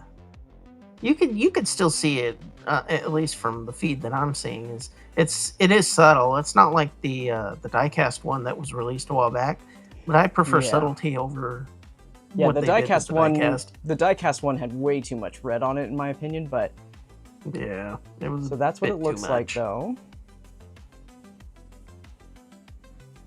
So, as far as the red goes on this guy, the red, you can see it's all painted underneath there, one big solid red line with a little bit of a fall off underneath it. We'll zoom in, you guys can take another look at it, but the red is there. It's just underneath. There you go. Very red. So it is there. And let's take a closer look at the detail on this thing. So again, it's all plastic. There's your... I did kind of wish the drill was die-cast, but I understand why not. The detail wouldn't be as good. Yeah. What I like about this one compared to the other one, and we'll show both of them because I do have the die-cast one. The die-cast one is very, like, the proportions are kind of wider, a little bit more meat to it, where this is way more lean. And I think that the shape of the MonsterArts version of the Gotengo is much better. So let me just get these out like that so that they're all kind of the same. So let's look at the... So you guys can see a little bit of the fall off now that we're a little bit closer with the red. Yeah. Like a slight clear red that they sprayed just a little bit on. Yeah. It's got all the panel details there though. You know, it's got that mecha look to it. Especially now, it just depends because the light bounce can make it look like that red is disappearing, but as I'm rotating it, you guys can see it, probably see a little bit better in certain spots. Yeah, the metallic of the overwhelms it a little. Yeah, so there's the rear side of it though. And this is a big ship, like compared to Godzilla, like I think it's actually longer than Godzilla's from, you know, height, at least. Godzilla stands at 6.3 inches. I think this is 7.5 inches. Let me get a little bit closer there. The little That's missile pods or whatever they are on the sides are actually very nicely done. Yeah. Yeah, so you do have that little extra detail right there on the sides. Okay, so let's, since we already have it up like this, let's lock this guy. All right, so the drill is articulated. The drill can twist just like that. So if you're into stop motion, it twists. It's a little it kind of stops. It's not very, very smooth. I'm sure if you played with this for a long time, you just kept twisting it, it will get looser over time. So, but this one, like, you see, I got my gloves on, so it's kind of like a little bit give, like I really have to grip it to get it to twist right there. So, but that works. And as far as the wings movement goes, so it's on a hinge kind of system right here. So the wing itself, the tips, they don't actually fold inward. Oh, wait. Do they? No, they don't. Sorry. The wings don't flip in any direction, but they will go up and down. That's basically all the movement that there is. So okay. So they can't rotate at all. They can't rotate. Yeah, you can't rotate these guys. They're fixed. So no rotation. Trying to get this in a better angle for you guys. So yeah, so you can go up and downward like that, basically. That's it. Yeah, that's all the movement there is. Just a little hinge. You can't twist it, and they just go inward, outward. So that's basically it. So with them inward, all inward, this is how it looks. So it looks like that inward, and when you go outward, you can push them out, and now it looks like that.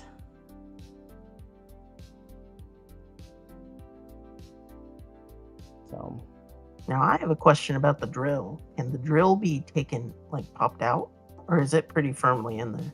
I don't know. Should we find out? This is your copy, so if it pops out and breaks, it's on you, man. You know, I'm pulling on it and it's not coming out, so I'm wondering how they have it on exactly, but it's hard. Like it's honestly really hard to grip, so I'm not really sure, but it does move very smoothly. Now that I've been moving it a lot more, it's getting a little bit easier to move. Before it was kind of catchy. Loosened up.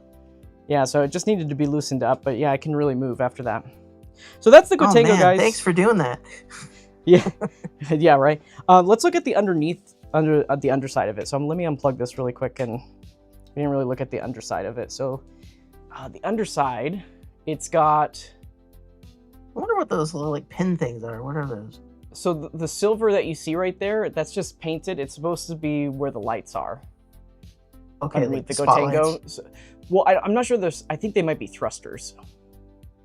Oh, okay. I think that's what they're supposed to be, but they painted them silver. If they made a bigger Gotengo, I think that they would be LEDs. Okay.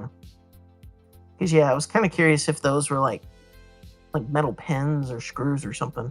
Yeah, they're not screws. It's just painted silver. On the die-cast version, there's actually turrets right next to them too, and we'll see that. We'll see that later. But yeah, that's the underside of it right there. Here's the top side of it.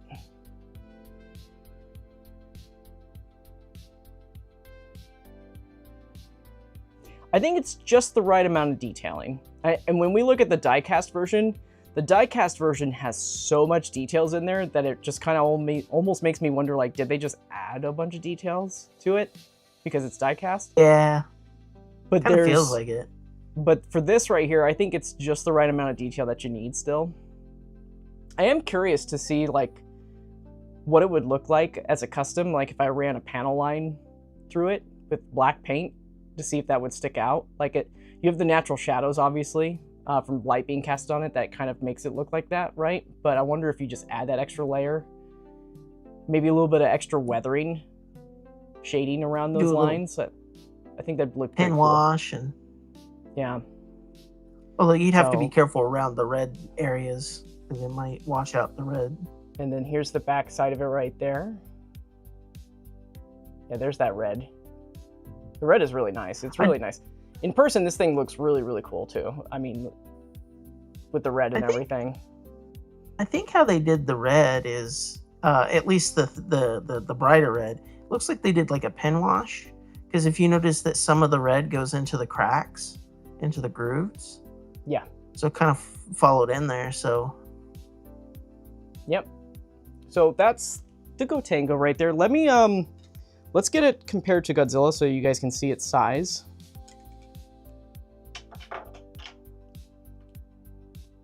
So here's Godzilla, and there's the Gotengo. Like it's huge. Let me just take it off the stand so you guys can just see it, just height-wise. It's definitely not a Super X, that's for sure. Yeah. Maybe Super X3? Let me move my camera back a little bit.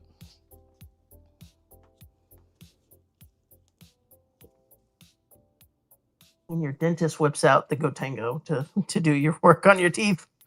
Yeah, so, you know, that's the total height right there.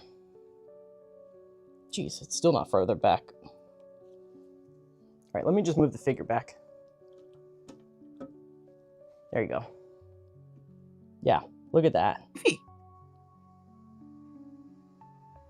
So, and then as far as the length goes, let me put this back on the stand here. I really like the stand though. It's very, because it's so fluid right here at the top. So,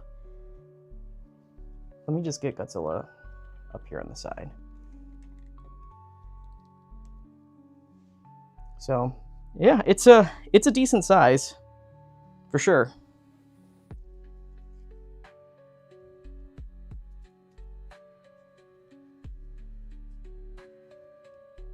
I do like how the way that the base and Gotengo and everything, you know, it just feels kind of right, you know. A lot of bases sometimes can feel kind of awkward, you know. So yeah, I dig it. I dig it. That and this is not a small accessory. No, it's rather like, large. It's like getting a whole other character. You know, the ship was its own character in the movie. You know, it was a big deal. Like the reason why Godzilla like did anything is because he was chasing Gotengo throughout the whole movie. That's true. Okay. Now that we've done that, let's look at the accessories really quick. So here is the beam base right here. So the beam base is quite different. Oh, let me move Godzilla out of the way. Yeah, so here's the beam base right here. Quite different from the other one. Very, it's kind of like an orangish, clear white transitioning flame effect.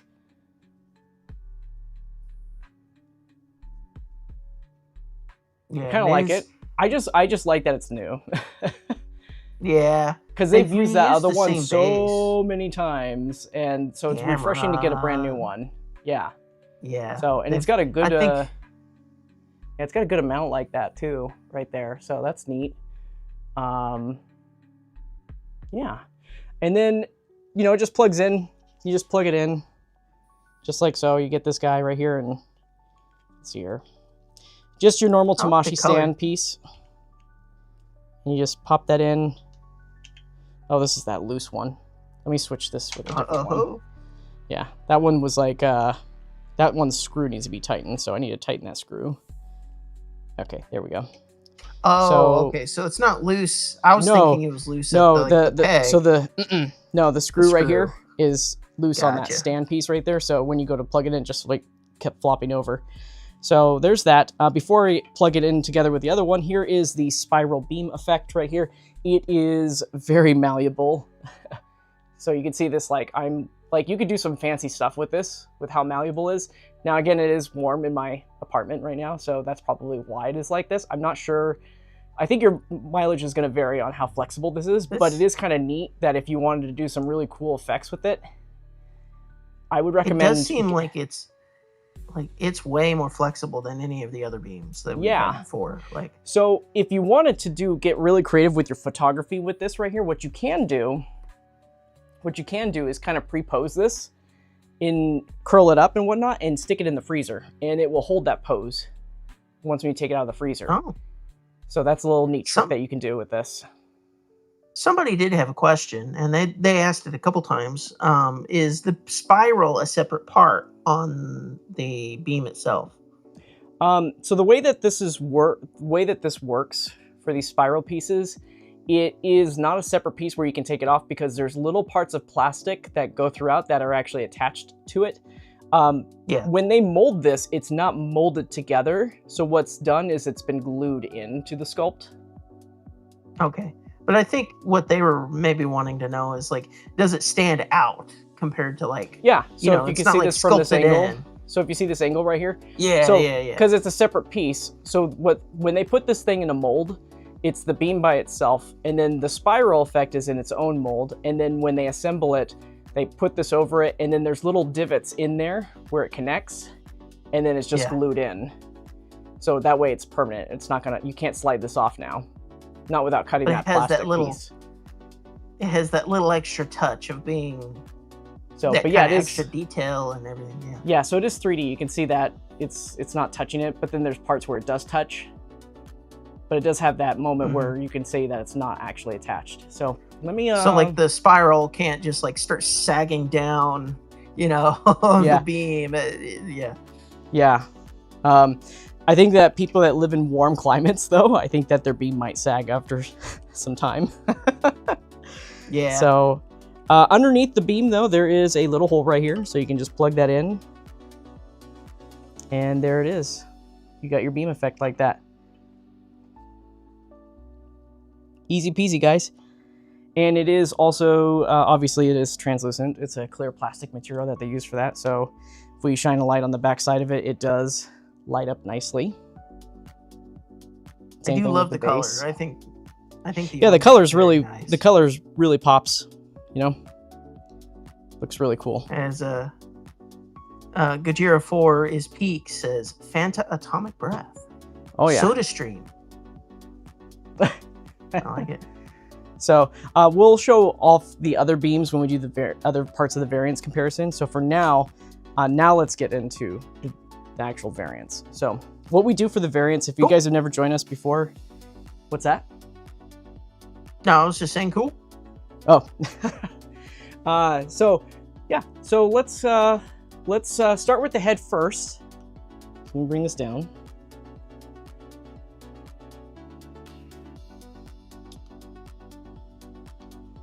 We'll get a little bit closer. All right.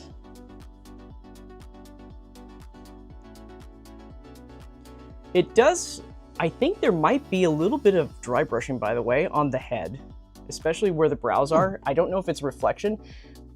I'm moving it and it looks the same. So I think there is a little bit of highlights on the brow. I could kind of see it. Like there seems to be like this. It's right just there on top. a little brighter. Right there on the tops. Yep, it's lighter right there. Like on his lips as well. Yep. They seem. So let's take a look. Let me trying to get these guys all organized in a way that makes sense here. Okay. So yeah, here is. Boy, this jaw's so floppy. So here's figure number one. Figure number one, looking forward and everything. Again, you don't want it to look too straight on, but the eyes are positioned forward this time around.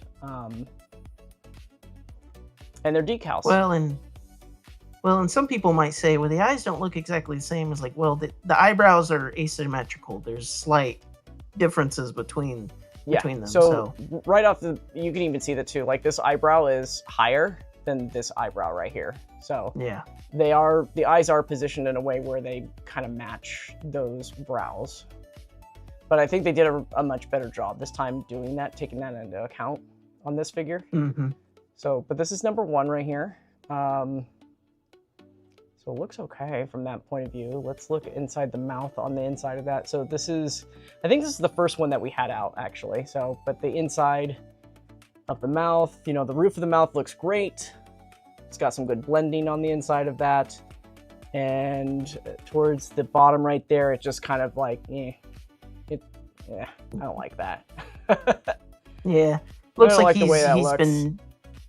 He looks like he's been chewing on some eggs, you know, some fried eggs or something. Yeah, I kind of wish that the Okay. teeth also were the same color all the way throughout. It says, like, I get it, it's supposed to be like with the beam, right? When you have the beam in there and everything. It's just kind of, I don't know, it just doesn't look right to me, honestly. It's a complex thing for a very small like area, because his mouth is supposed to be like the flesh is a purpley kind of red, but then the beam's supposed to be orange, but the hottest part of the beam is white.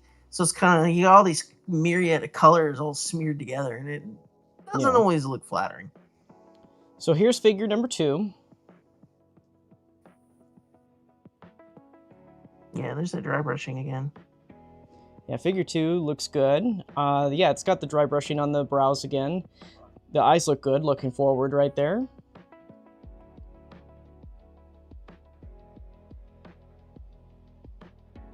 Here's your side view.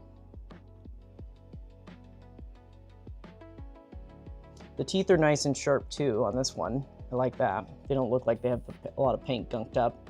Let's look on the inside, lower side of it. So, yeah, it is kind of what it is, right? This one looks a little better though. It Although you do got it like looks- some orange flecks. It looks less like it's a straight line this time around on this one. Like a straight line cutoff. Like there's like, it's like a dirty blend is what it is, right? Let's look at the roof. Yeah. Roof of the mouth. It's a little bit less of that white on the roof of the mouth of this one right here. Oh yeah. So if we look at the first one, like I'm gonna bring back the first one in here really quick. So the first one's roof. Yeah, the first one's roof's got a little bit more of the white and the blending around it. This one's a little bit, I mean, honestly, you're never gonna see the roof of the mouth that much. Not really. Yeah. Unless you put it on like the top of your shelf or something, but Something even then like that, right? So, Yeah. there's that. Number 2's looking okay. Let's see I number think the 3. yellow teeth are a little better on this one though. I won't lie. On number 2? A little bit. Yeah, just a little bit. It's still kind of obvious, but you know, they weren't as bright. Yeah. So here's number 3.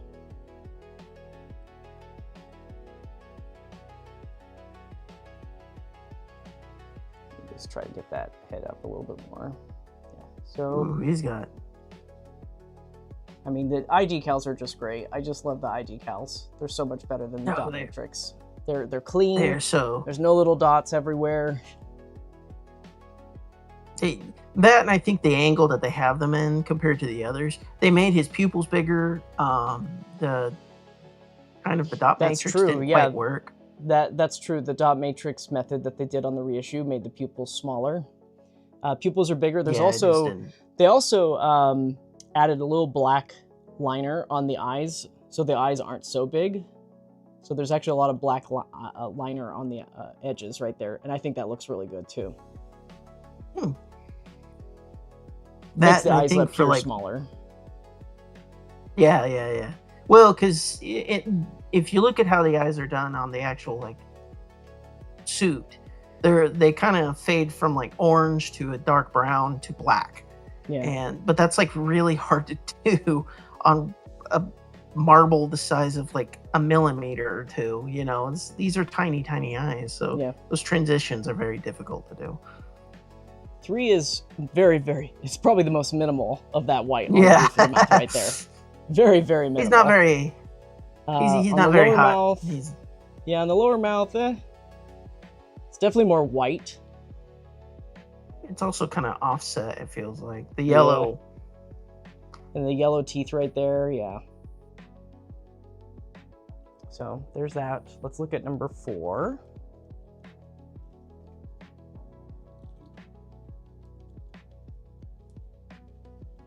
All right, number 4 here. Last but not least. So, eyes looking good.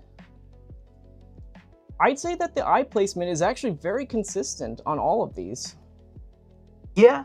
We'll see what it looks like. We'll see. Oop, sorry, I hit the handle on my camera right there. Oh dear. Yeah, so I think any differences between them is just the sculpt work. Yeah, yeah, so it's largely like, yeah. So let's look at the side here. Side view. The teeth paints, you know, teeth paints is always mixed. You know, either there's too much or there's too little. It's dirty. It's not clean. But the teeth look sharp at least.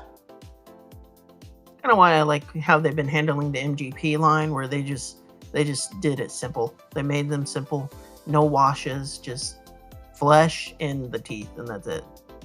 So yeah, it's like that white on the roof of the mouth doesn't really go much further than that. So that's kind of consistent with 1, 2, and this one right here. I'm wondering if 4 might have the best mouth transition on the tongue right there. And when I say best, I don't mean like it's like the greatest, but it's like the better of all these. Yeah, because there's always this like misshapen yellow line. Yeah. For the transition that kind of seems still not very well there. done. It's still kind of there, but it's not as noticeable, like where there's just a random piece of yellow. Mm-hmm. So, but yeah. So yeah, you're gonna expect some variance in the mouth mostly. As far as the heads go, I think that even the dry brushing is on, or at least the highlighting on the brows, it's consistent in the way that it's there, but I think that the amount is also, it kind of varies. So this one seems to be quite a bit lighter on the brow. Yeah, it doesn't seem like it's super strong. It's not going to stand out very obviously. Yeah. Let's look at the chest now. Again, there's no highlights for these guys, so I think that it's just, for the rest of the body, it's going to be fairly consistent, you know, throughout this whole endeavor. So let me bring this up. I kind of like that though, because, you know, I do like the shading on some figures, like the original, or even the reissue for Final Wars. I do like the shading on it. I do like the colors. Yeah, see, that's what I miss about this one, is that you're not going to get those shading effects now because it's supposed to be this darker coloration. But I also can't fault them for kind of skipping it a little bit, since you're going to have a beam and Gotengo, so it might raise the price. Yeah. So I'm like, it's okay. We're going to look at the claws while we're here too. So the claw paint on this, you know, you've got that light brown. They look way better than the original versions. They're definitely brighter. They're significantly brighter for sure. Yeah, they are for sure. But yeah, the blending is nice. It's subtle but nice on this one. Yeah. We'll do dorsals after this. We're just kind of looking at the front side of it for now. I'm not sure if this is highlighting right here on the abdomen. It might be light reflection. Yeah, I think it's light reflection. Yeah, it's light reflection. Okay, so let's look at number 2 here.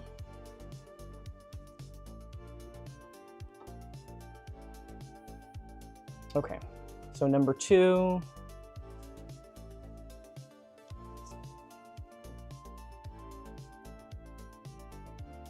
Pretty consistent on the chest right there. The hands are a little bit darker all the way through. There's actually less white on number 2s, so there's more blending because of that. I actually kind of like that a little bit better. Yeah, I kind of like this better than the all white claw tip. I like number 2's. Number 2's hands, claws so far are looking pretty good. I like the blending on that though. It's just I don't know. It's just nice seeing more than just white. It's just like white on the tips. So that's nice. I like that. So that's number 2. Let's look at number 3.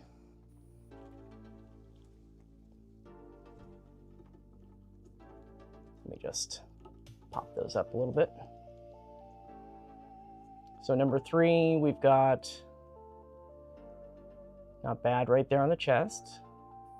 Yeah, it's just too consistent because there's no other, you know, weathering effect. Yeah, there's nothing like that. For a second, I was like, "Oh, it looks a little flat," and then the focus, you know, the focus engaged. Oh no, it's glossy. Yep, yep. So this yeah, this one's probably got the most balanced fingers. Yeah, it seems more yellow, and there's that wash that I was talking about. You've got the wash. You've got I think so number 3 is probably the most balanced here out of all of them. 1 was the most white. The other one was a little bit more of the lighter brown throughout, and then this one's kind of like a little bit of balance of everything. So number 3's is looking good. I'm curious if 1 actually has that wash. I know it's very subtle, so I'm like, did they not apply a lot of it, or did they forget? I think it's just it's just really subtle. I think that the white is just I think there's just more white to it as well. All right, here's number 4.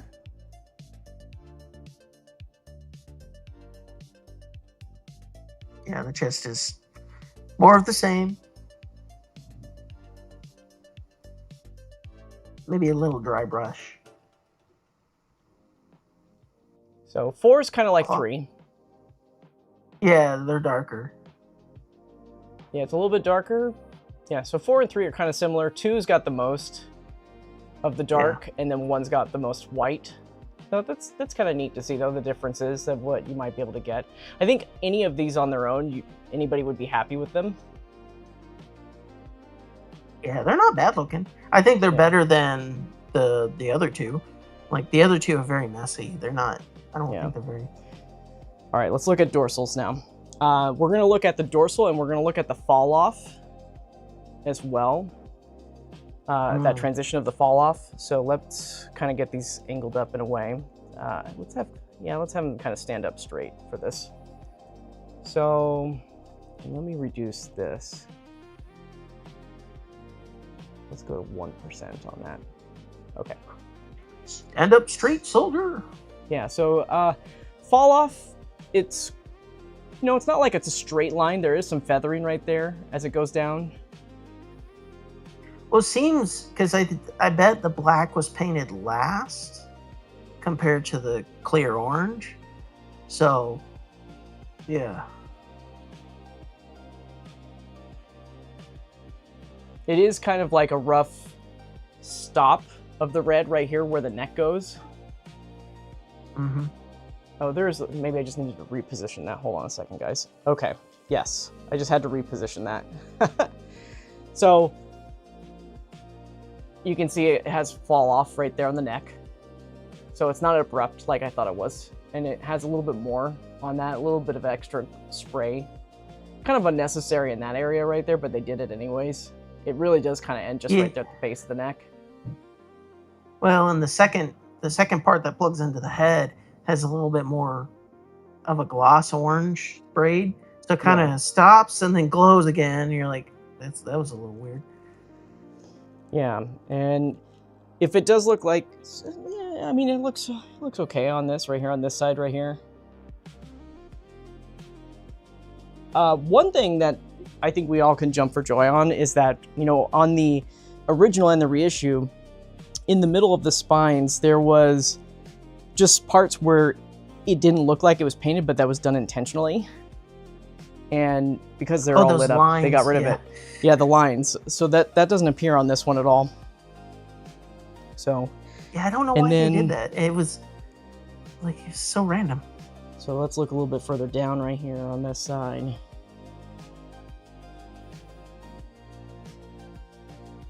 Yeah, we'll look at more of the tail in a bit, but.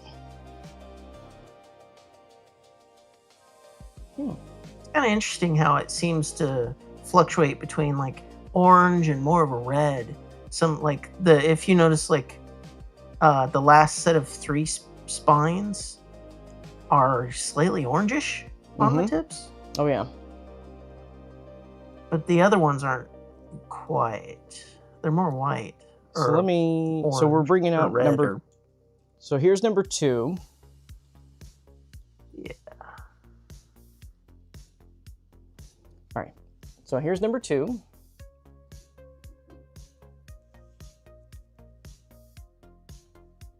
Kind of looking at them off camera at the same time. Yeah. The midsection, his waist section, the fall off on that is significantly kind of closer to the spines compared to the first one. Yes. Yeah, it is. And then also, I'm looking at both of them right now. This dorsal on this one right here, this top dorsal, it was also more clear than it has the white on it than the first one did. The first one had a good amount of white on it. Mm-hmm. So that one's a bit more. The tips are pretty consistent though. Like you can, all the tips are painted that red color throughout. It's got that transition at the top of the neck right there still. As far as, let me angle this up so that we can see that a little bit better. Yeah, it's still got that. It's a little bit better on this one actually, number 2 towards the neck area. I think that's much more balanced. Yeah, can you kind of pull it a little bit to see how, like, underneath? Like if you push the head down. If you pull it really down. 1 second. Yeah. Focus. It seemed like the other one had. The other one had significant more. This one's much more subtle. Like it's there, but it's not as. It's like in your face, better balanced. Yeah. So number 2, this is better in that regard. Let me continue doing the. So we were looking at this side. Let's look at the other side there. So there's the back side of it. And the tips. I'm liking the fall off on number 2 better than number 1, honestly. Yeah. So you see how this top dorsal is more white on that side though? And then when you flip it around, yeah. When you flip it around, it's not as white. You'll just have to take a photo of his good angle, right? Mm-hmm. And there seems to be like little hints of orange that are kind of scattered. Like the big tall spine has like random little, just subtle orange kind of all over the place. Yeah, here's the bottom side of it. It's not bad though. I'm liking this. And again, the last 3 are very yellow-orange. Mm-hmm. All right, so that's number 2. Let's look at number 3.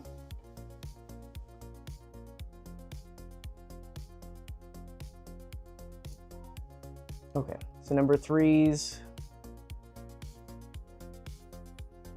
I think this one's just got as much fall off as the first one, but it's also a little bit closer towards the dorsal in the midsection right there, just like number 2 was.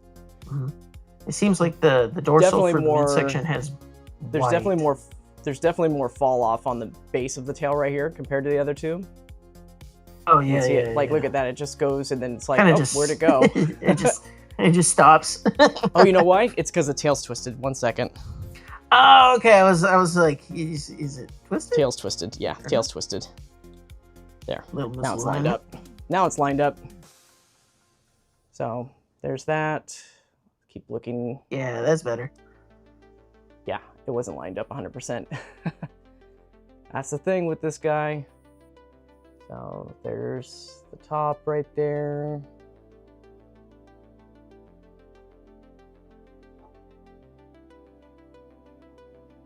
This one's got more, I'm looking at all of them right now. The red on the tips on the side dorsals is pretty vibrant, actually, on the tips.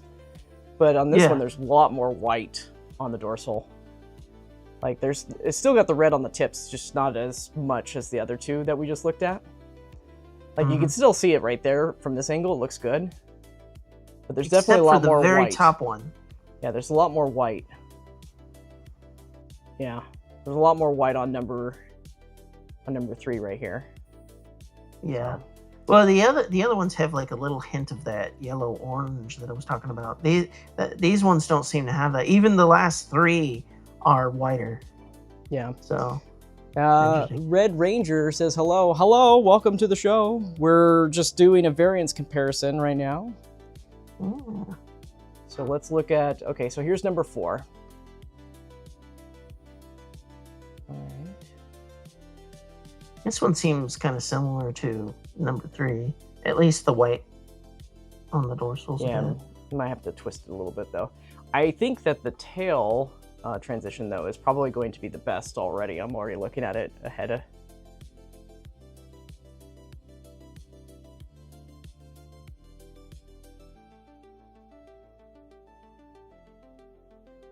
And then let's look at the back side. I don't have these perfectly lined up down here at the bottom, but It does seem like that one section on the tail is like way brighter compared to the one that comes before it. You see that? Yeah, that's pretty consistent with all of them though.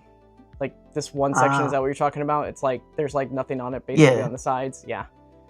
And then it goes to the next one. Yeah, every single one is like this. Oh, that kind of stinks. Oh, and then we've got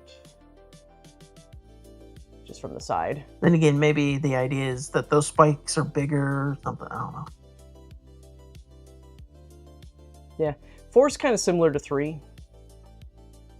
It's kind of interesting. 1 and 2 are very similar to each other. I think 2 has the most balanced, and I think 4's got the most balanced, like, lower section. Yeah, they're all like this, though. I'm looking at all of them in that same spot, and there's no white on that segment on the base. It's kind of interesting.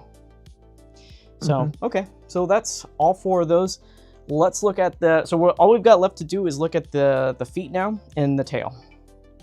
And then we're going to go back to the Gotengos and compare the Gotengos to each other. New little Godzilla toes. All right, let me lock this up. Okay. So here's number 1's feet right here. You've got kind of a half and half blend between that darker tannish brown color. It's like a light brown actually, honestly, but compared to the white, it's obviously darker. But it's like a half and half kind of thing. It doesn't appear, let me just get these to the side. I think on some of the other ones that we were looking at, they had a little bit of that yellow to them. This one doesn't seem like it has a lot of that yellow markings. No, that wash, that kind of sepia yellow wash. Yeah, maybe on the tips there's a smidge, but... Well, usually, sometimes when you're kind of painting quickly and you're doing a wash, depending on how you set the part, which they're probably just setting them down flat, wash can pool at the lowest point. So that's why that's probably a little yellowish. That makes sense. So that was number 1. Let's look at number 2's feet. Numero dos.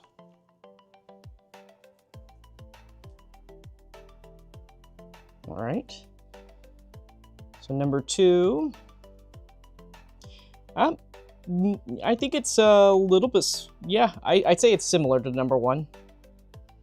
Actually, you know what, now that I'm flipping it sideways, there's a lot more. The tan brown, it goes up further onto the tips.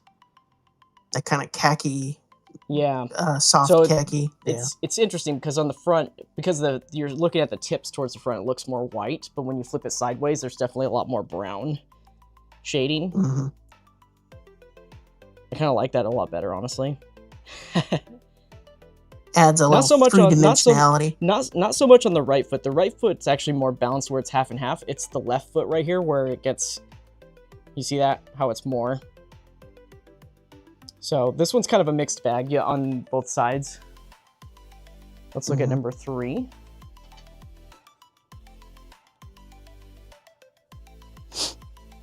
Okay, so number 3. It's looking good from the front. A little bit of extra paint buildup on one of those toes on the this foot right here.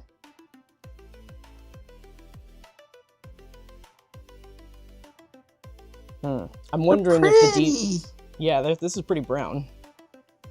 The tips are still white. Yeah, but they're not. It's not like immediately obvious that they're like completely different or anything like that. They're pretty consistent. This one's got a little bit of that. Difference. Yeah, this one's got a little bit of yellow right here. On the tip, right there. I see that. That's that pooling. That's that pooling, yeah. So this one's kind of like number 2, honestly, with that little bit of that pooling that we saw. And then here's number 4. Let's look at 4. Number 4.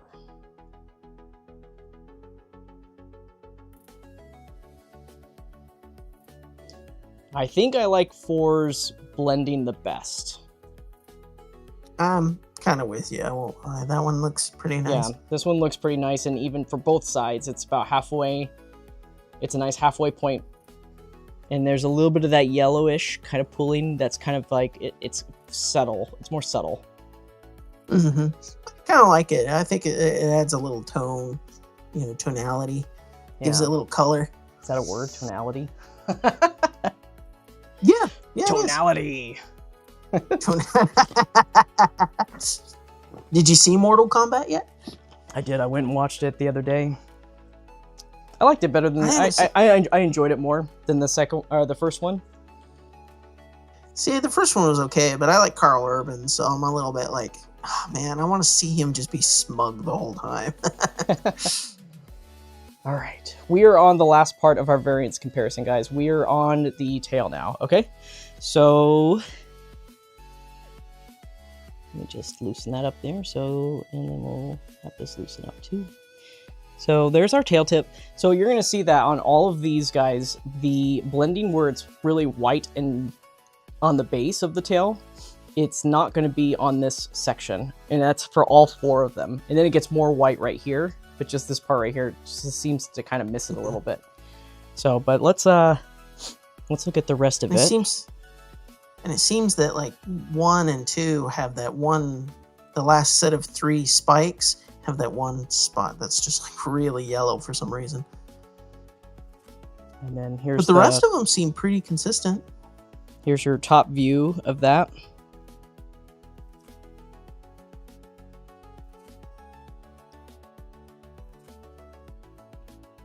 So that's the one that we're going to start as the base point right there. So let's look at number 2.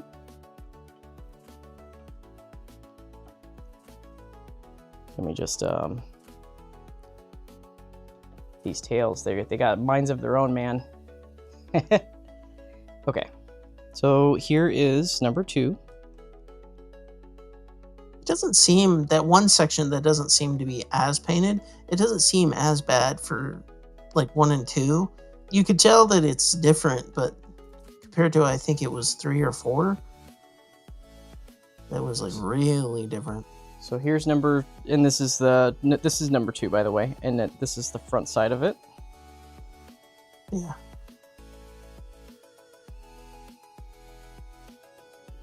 So that red line goes all the way down to the tip, and I love that they actually left it that way throughout the whole tip of every single spike is painted all the way to the tip, and that is consistent with all of these guys.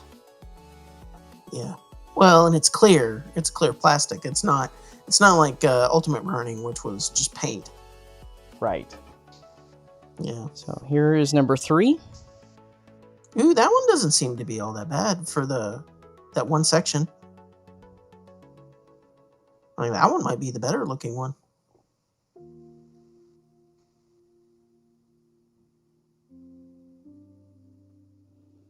Then let's take a look at the front side of it.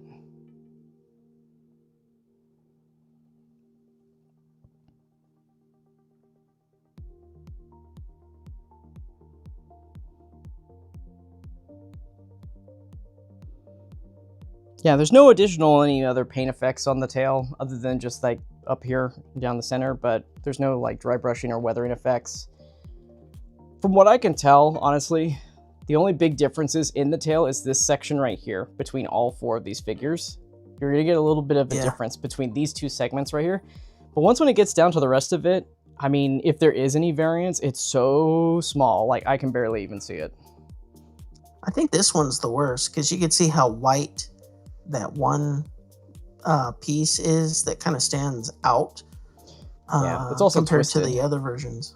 Yeah, it's also twisted though. Yeah, it's twisted, but this, I would say that this one, out of all 4 of them, the 4th one has actually more paint on this one section, which makes this one look not as good by comparison. So I'd actually say that this part is consistent with the other ones, but this part is not consistent.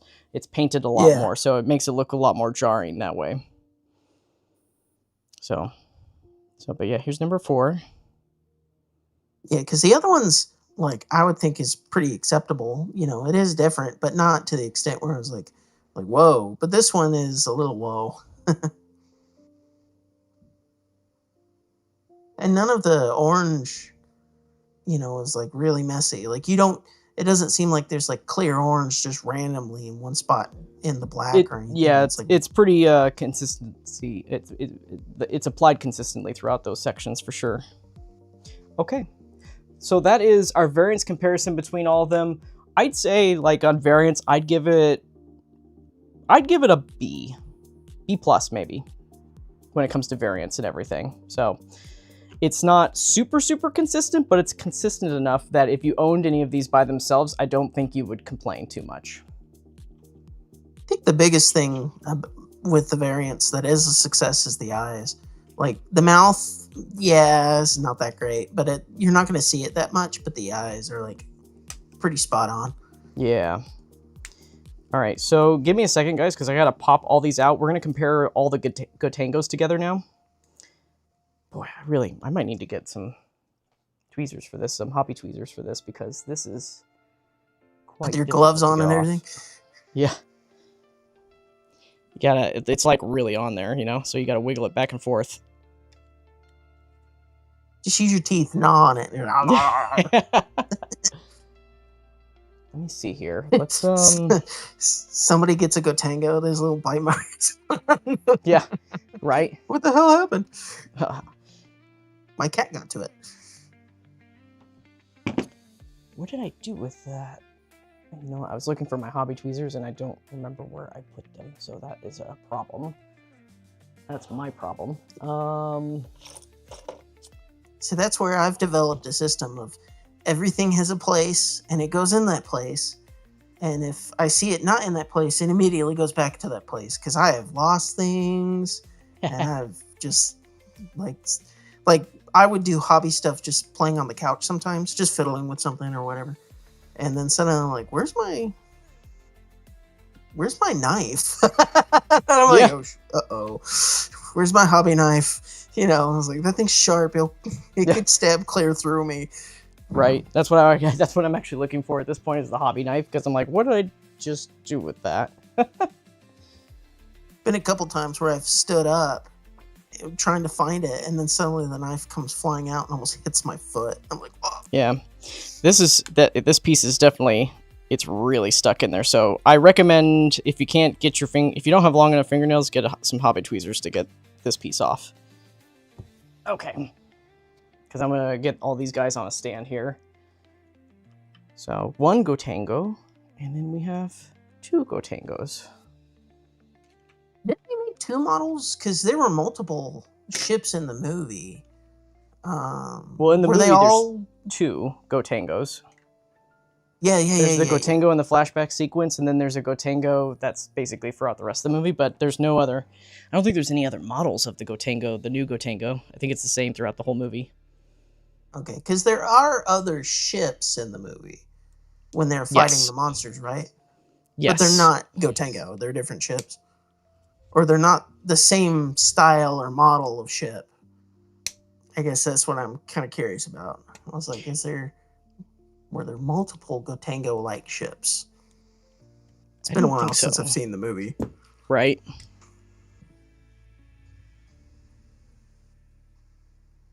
Goodness gracious. Well, you really gotta get in there to get this piece out. It's really difficult to get out. Well, that's no good. I'm just imagining somebody, like, not being cautious, suddenly goes whee somewhere and never found again. Exactly, yeah, you don't want to do that. So... No, it's like sorry, I'm happy to do this off camera, but... Oh, I think I figured out how to... I think I figured out how to do it. You gotta twist it. Oh! So once when you kind of get it up... Yeah, once when you kind of loosen it from its grip, you just twist it, and it will pop off. Okay, it kind of loosens the tension when you twist it well. Yeah, so there's number 3. Let me try it on number 4 with what I just figured out. So, let me see. You do have to still prop it up a little bit. Oh, it's just, that's the hard part, is getting it to rise a little bit and then twist it. Because there's two small little grip handles that you gotta use. Maybe if you do it with 2 thumbs and pull up at the same time, that would be easier. As soon as you get it up a little bit above, yep. 2 thumbs, do 2 thumbs. That's the best way to do it. 2 thumbs, 2 thumbs, fingernails from the thumbs, and push up at the same time. That is the easiest way to do it. So, like, you're popping it. Yeah, you're basically popping it off. But you can twist it, like I said, too. That is an option, but that was way easier than doing the pop and twist. So just, yeah, you don't have to worry about that too much. Okay. Come on, okay. everybody, do the pop and twist. Do the pop and twist, the Gotengo pop and twist. All right. Okay, so we already kind of looked at number 1, but we'll just do like a refresher here of what number 1 looks like. Okay. I don't think there's going to be too much outside of like maybe the red line, the little pin wash that they did. Yeah. And I'm going to turn down the brightness on this so there's less reflection. Okay. So with the Gotengo, you know, we're going to look at all sides of it right here. There's no other main points of wash throughout of it. It's just the red glow effect. So I'm going to do just a spin of number 1.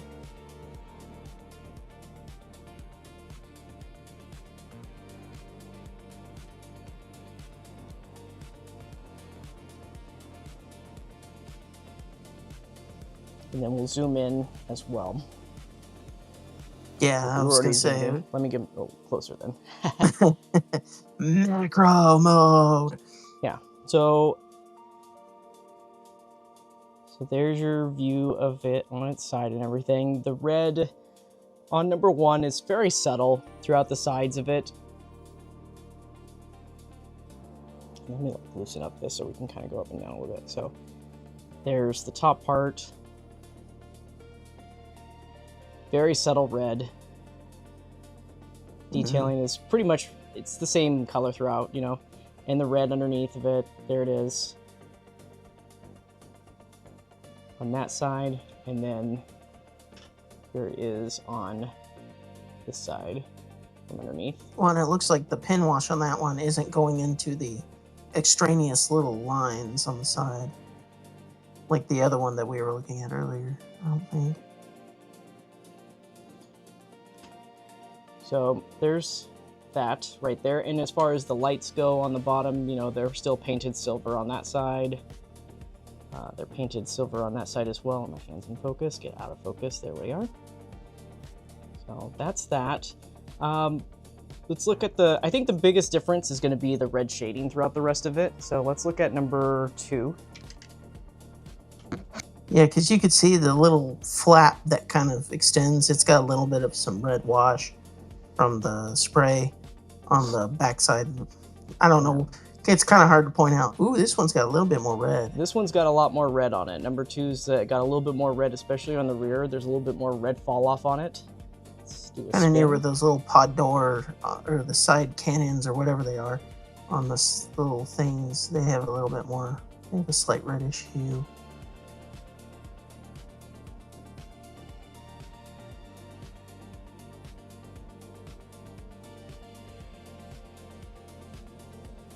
Stick Goji says, wow, these are really beautiful. I think so. Yeah. I think they're really neat. Yeah, they are pretty neat. Let's take a closer look. So there's the drill.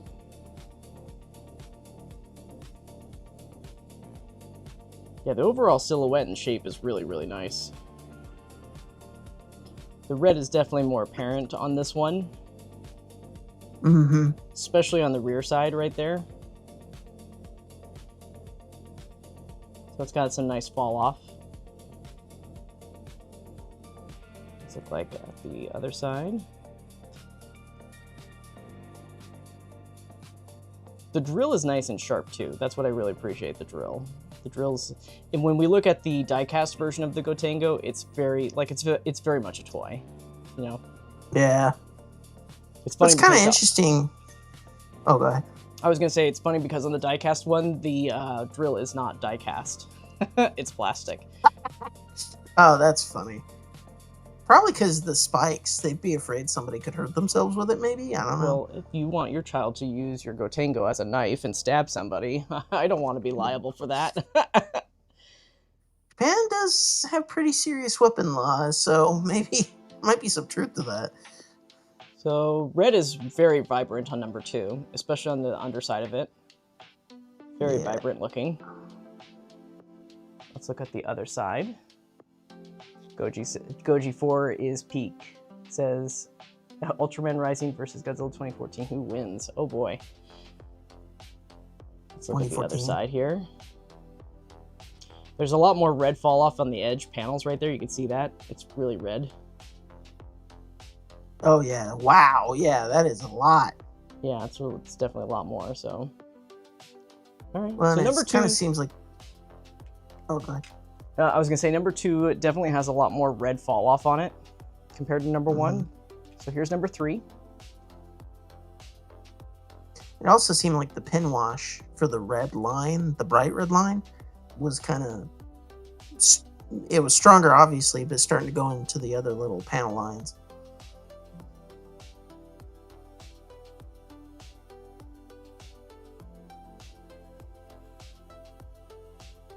So this one seems kind of a. I was gonna say this one kind of reminds me of number 1. Yeah, but there's a little bit. So some red I right think here it's on like the a side. mix. Yeah, it's kind of like a mix between the two. It's not as strong as 2 was, but.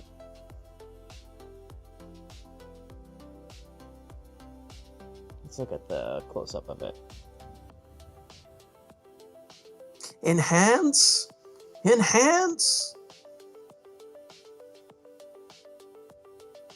Does it seem like the drill is like 2 separate silver colors? Or is it just the same silver? So on the inside of it is a darker silver. It's kind of like a gunmetal. Oh, okay.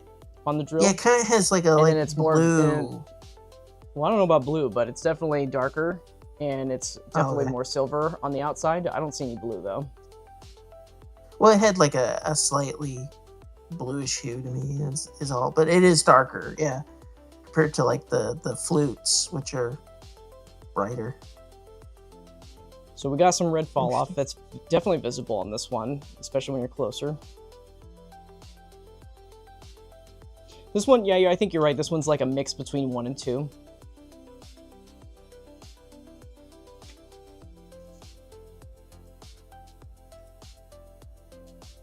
Let's look underneath it. Woo, look how red that is. Oh boy.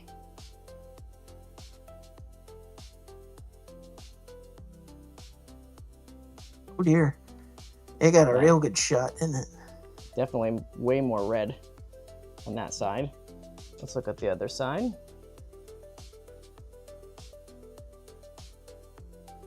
Yeah, same thing for this one. This one's got a lot more red underneath it too. On the panels. Yeah. Yeah. So this one's like a good blend of like 1 and 2. And let's look at number 4.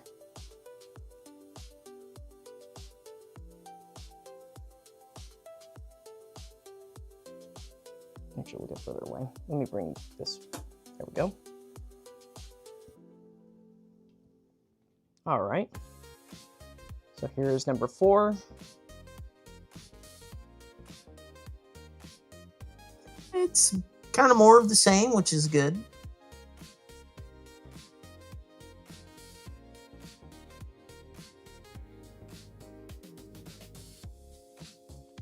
You need a little turntable. Just a little ball bearing turntable. Nah, this is okay. This is fine. I have a giant turntable that I use for the 360 photography, but I'm not about to bring that out. No, I don't blame you. What, they make little ones, little plastic ones for like hobby stuff. Yeah. You're like, I don't need more tools, man. I got enough. So here's that. I would say that, okay, so largely the drill, they're pretty much the same on every single one. The drill's consistent throughout. As far as the main body paint on all 4 of these, you know, for the tops and the bottoms, it's pretty consistent. The only thing that's going to vary is that red fall off. That's what's going to vary for you. Mm-hmm. Everything else is pretty darn consistent though on the Gotengo. I'm kind of happy that the drill is pretty consistent because it's kind of the star of the show on the ship. You know, it's the coolest thing. So it looking sharp and nice and clean, I think, is the most important thing. I think 4's got a little bit of red. I think 4 is going to be like number 2, where there's just a lot more red fall off throughout. Yeah, you can kind of see it in the front there. Yeah, especially when we flip it on its side now. Yeah. You're like, oh, red glow. I mean that. Oh, I mean, yeah. at least that part is consistent. That red line is a solid red line when you look at it from underneath. It's just that the fall off is going to vary. So let's look at the other side really quick. Well, and it's not like the die cast. Which No, we'll I get think to when that everybody sees the die cast, they'll be like, "Whoa."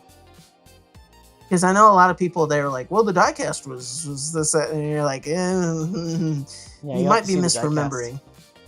Yeah. So yeah, other than that, so that's those are my thoughts on that right there. Consistent body for the most part. The red's going to be where you're going to get some fall off differences. Otherwise, I'm pretty happy with it, honestly. Okay, so let's look at beam effects. Yeah, this is the last part of our variance comparison. We will be putting all four of these guys up together here on the stand. So let me get this one out first. Hello, Super Mario Zilla. Ah, welcome to the stream. A classic man. Now, is Super Mario Zilla still a plumber?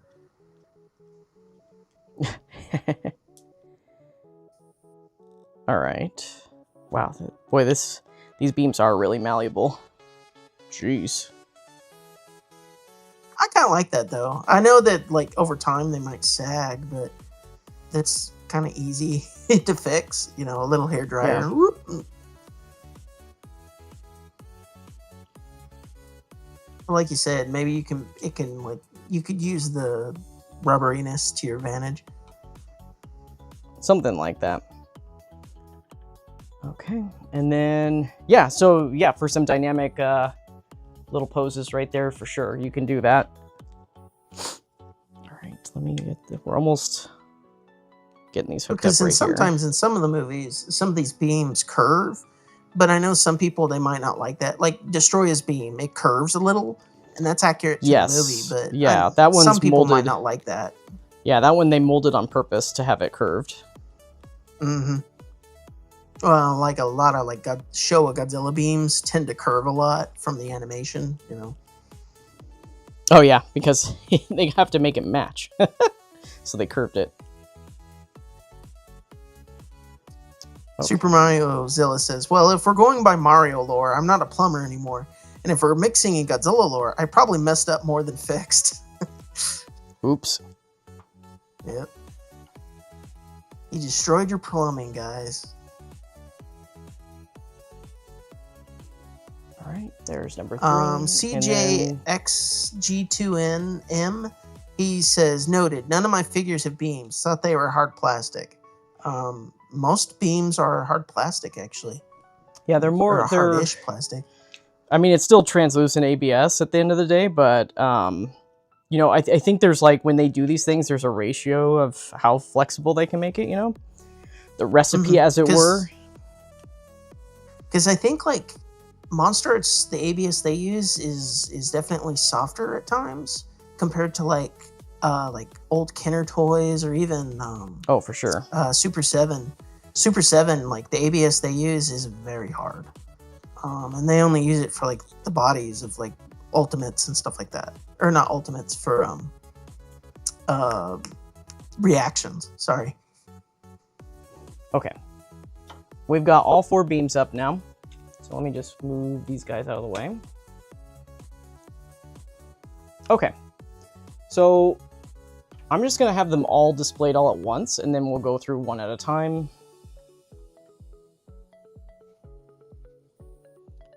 So there they are.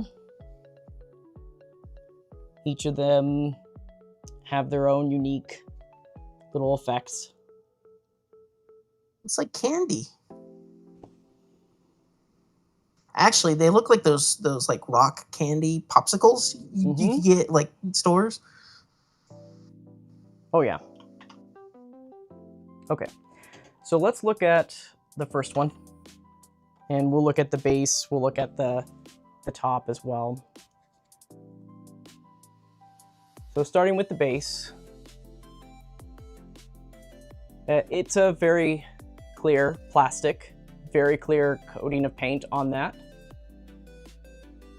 Now, is the plate on the bottom just clear, like a clear plastic? Because I know, like on the old bases, it was a colored part with a completely uncolored clear underneath. So underneath it is a piece that is attached to it. It is colored though; it's not clear, so it's like a yellow color. Oh, okay. Yeah. And I think that helps with the different kind of the different kind of color. Sorry, my headpiece just fell out. 1 second. Oops. Okay, there we go. Yeah, so that yellow on the bottom, when you have it on the bottom, you flip it out of the top, and it also gives more of that yellow-orange effect. Mm-hmm. So it's better than that white material. There's that trademark that you were wondering where it was at. Yeah, so the beams are made in Vietnam.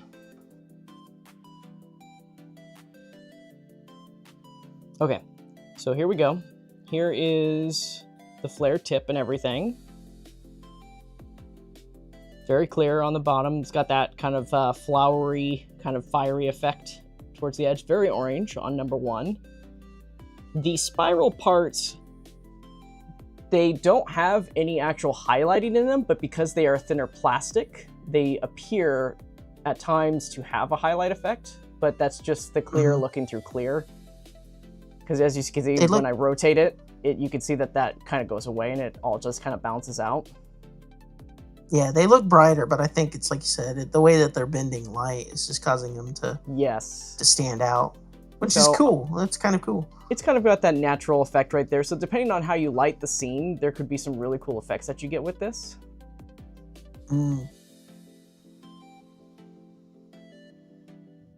But yeah. The beam color is itself, it's a dark orangish red at the tip, and then just kind of orangey throughout, and then at the tip again it gets that little flared bit, and that part that you see that's kind of indented at the bottom of that beam is where the tongue goes. I'm kind of curious to see how this would fit into something like G2K, because orange, orange beam. So. All right, and here we go with so this is number 2 right here. Number 2's, I think that just based off of looking at all these, I think that you're going to get the same effect. And it's just kind of hard to capture because it bounces light in such a way, you know? I'm kind of curious if this was molded in a orange plastic or if it was painted in a orange material. That's something I would like to know. It might have been dyed. Or that could. Yeah, it might have been dyed. So, or it could be molded, or molded in that type of plastic too. I mean, it is a consistent plastic color. Like, there's no other color. Like this orange piece right here, it's all one color, and then the top of it, it also appears to be one color as well, where it's not having different colors. But when you combine both of those effects, like the light is bouncing off the bottom piece, which gives it a little bit more. It's kind of brilliant actually how they do it. So. Yeah, the light is bouncing off it and it makes it appear that there's more colors in there. But I think that it's just straight up, like, this is one color on top and then this is one color on the bottom. And then when you look at it from above, you're getting multiple different colors because of the texture details.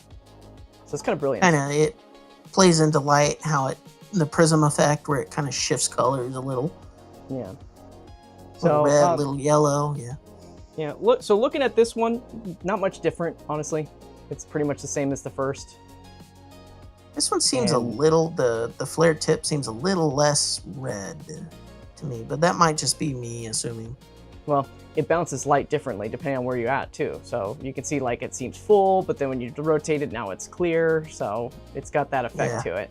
So it might appear, and then, it's more got that red. Oh, like, yeah. Because there's more orange on the back end to make it look orange, more orange. I get you. Yep.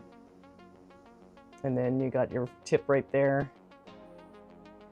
It's a really cool piece. I like it. I probably won't have it displayed because I don't have room for it, but for anybody that has been looking forward to a spiral beam effect, I think that they will be very pleased with this. I will admit, though, the original spiral beam effect is intimidating. It is not a small beam. No, it's not.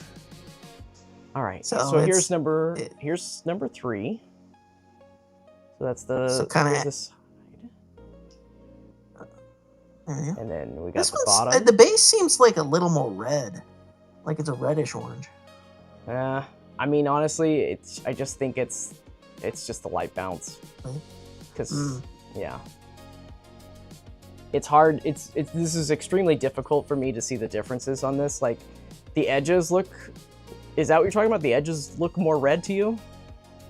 Yeah, and it might just be because it's on a black background. Here's like, if you put it on like a white. Like, here's number 1, and it's kind of the same.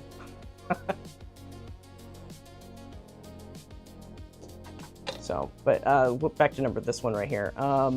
Yeah, I think it just depends on the light bounce. But yeah. See, actually, that one felt more orange. Does it feel more orange to you? I mean, to me, it looks the same. It did. It looked a little brighter. But I could be crazy. That's a possibility. Flare tip right there. We got the beam itself, the orange. Spiral I'm kind of highlights. curious if MonsterArts is now kind of for re-releases, if they're going to consider adding a bit more accessories, kind of sweeten the pot, you know.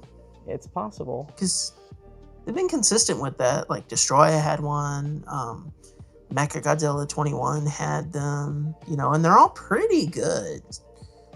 So only the MGPs are lacking, but yeah, those aren't premium. Okay, and then here's our last guy right here, number 4. So here's the outline of it. Very reflective. Underneath of it, still really orange.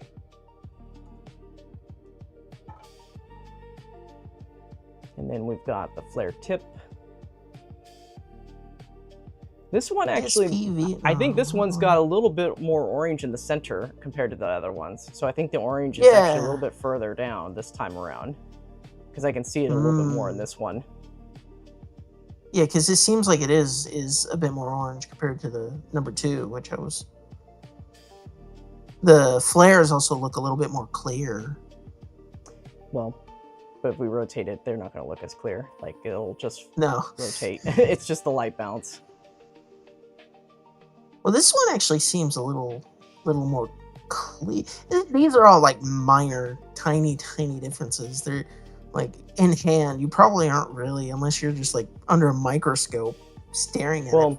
So here's the thing. Like, if you have it on its side like this, right? And then you rotate it. You see how that side that was bright is now dark? So it's all light bounce. It's all light bounce. That's all it is.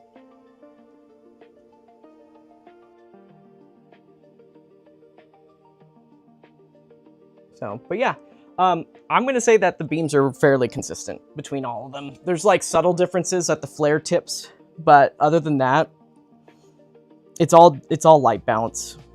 Light bounce, not balance, bounce. Bouncing. We're bouncing light here, guys.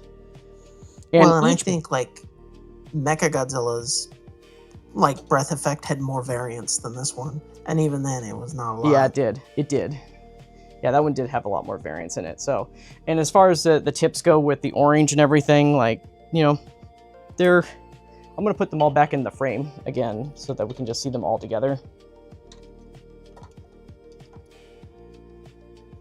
But, yeah, so there they all are again. Oh, there we go. Let me just move these. So there they all are. Some of it might be just the lighting, since you're kind of going from one to the other, right? Yeah. Yeah. So there is that right there. Okay, guys. Let me check something really quick. I might have to get some more water here in a second, actually. A little water break.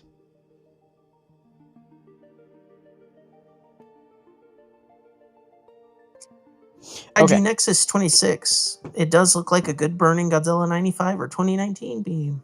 Yeah. I think, or, you know, G2K, whichever. I'm going to go grab some water really quick, everybody. I'm out of this, so let me go grab some more. We're going to go into comparisons now. We're going to compare it with the original and the reissue. Woohoo! Make them all look. Check them all out. Exactly. That was it. Okay. How's everybody's day going? All right. So let me put this guy. Let me put these off to the side here.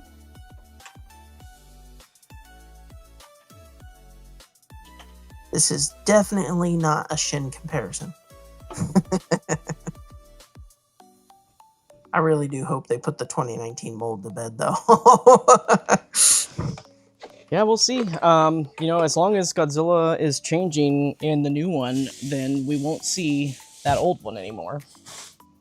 No, not unless they do an MGP, which I don't think they're going to do a 2019 MGP anytime soon.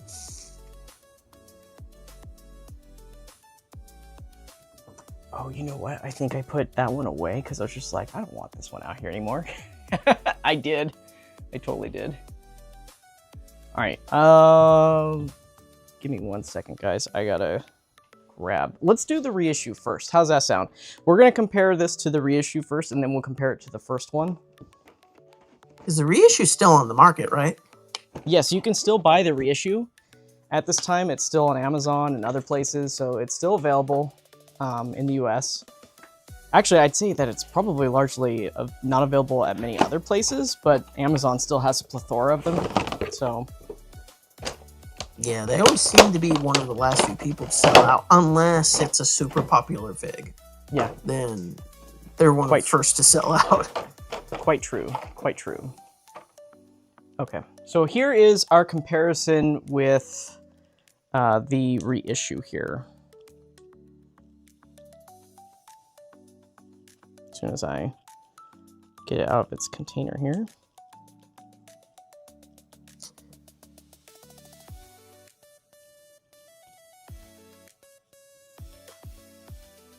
So Growly has a question. This Goji won't be placed in the MGP Plus line now, or can it still get into that line?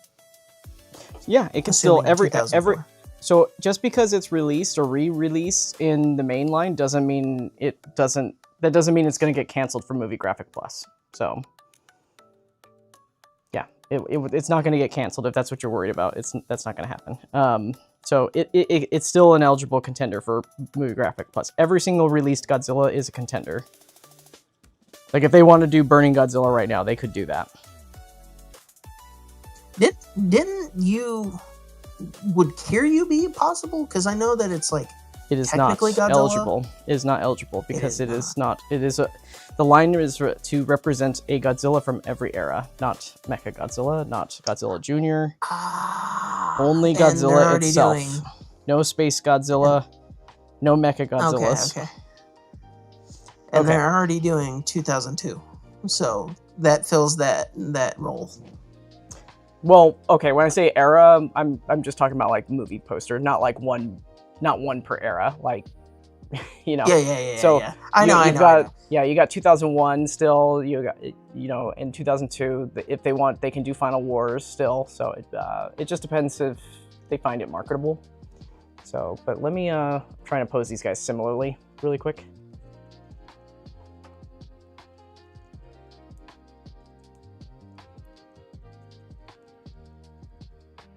Okay.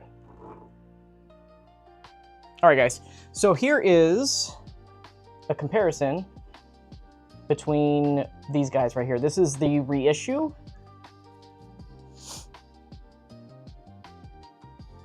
right, so here is the reissue. Let's see here. I think I'm zoomed in too much. Yeah. Okay, let me put these further back.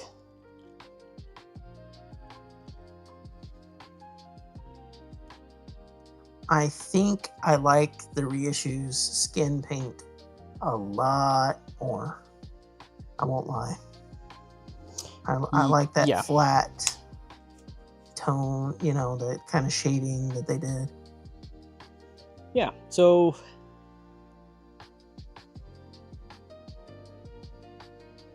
Let me bring these closer since the figures are farther away. So I'm going to bring my lights a little bit closer. Okay, yeah, so... Here we go. As you can see, it's significantly darker, and it's not blue anymore. It's more of that gray, charcoal gray color for its lighting effect. Let's do a front in front.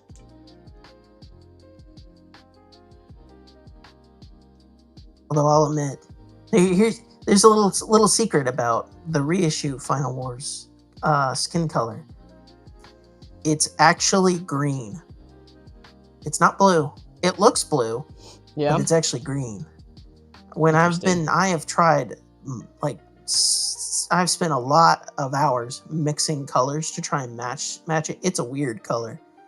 And I found that the secret was a deep pine green to start with. Oh, and then you mix in like grays and blacks. It's a really weird color. It is not, it looks blue, but it's not. It's a green. It's like it is a blue green, so there is hints of blue. But so you can see on this, you know, how the feet are different colors. I like the coloration on the feet on the reissue still. It's a nice blend of different kind of colors right there. It's dirtier, it's darker. Yeah, I like view. It feels more animalistic, you know, fleshy, monster kind of feeling.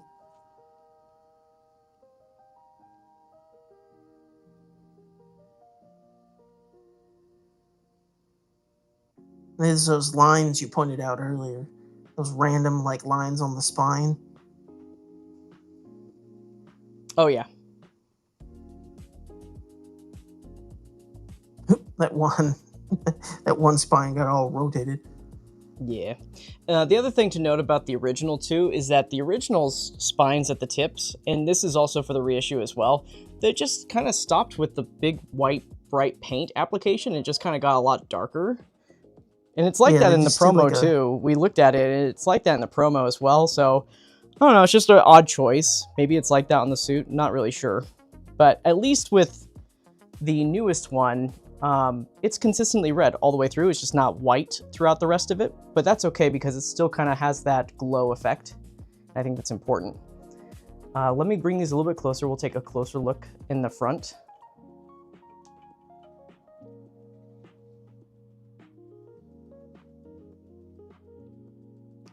So there's the front of the reissue. Now the reissue uses dot matrix for its eyes right there, whereas the new one is using a decal application. So yeah, and the pupils are a lot smaller. Well, and you can see the placement is like way better. he's a little lazy. The placement on the reissue is still better than the original. Oh, yeah, the original's eyes are, but the pupils are just so small on this guy. Like if you get his head angled just right, it looks really good still, right? And it's the same with this guy. Let's look at that right there.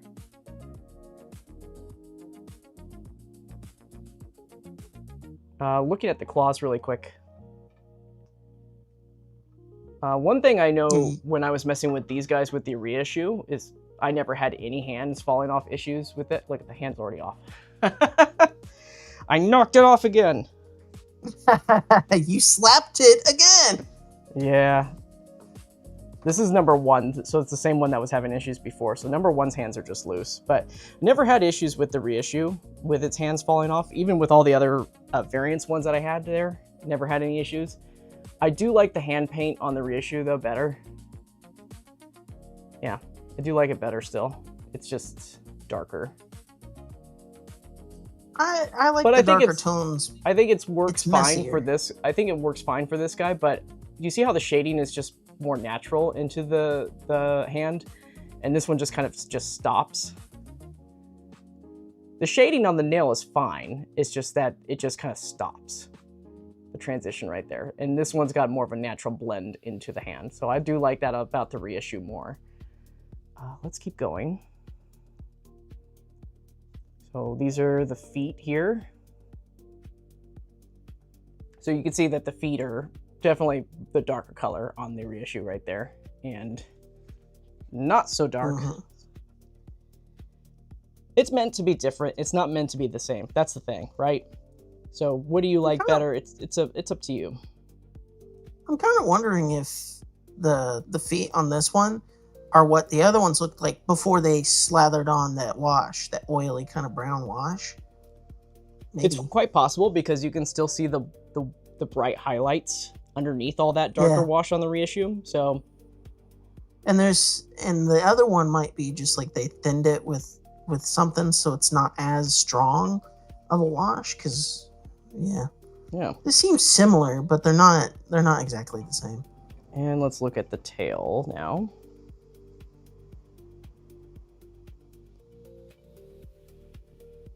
I think that's a lot better, actually. I'm gonna bring the table down for this part.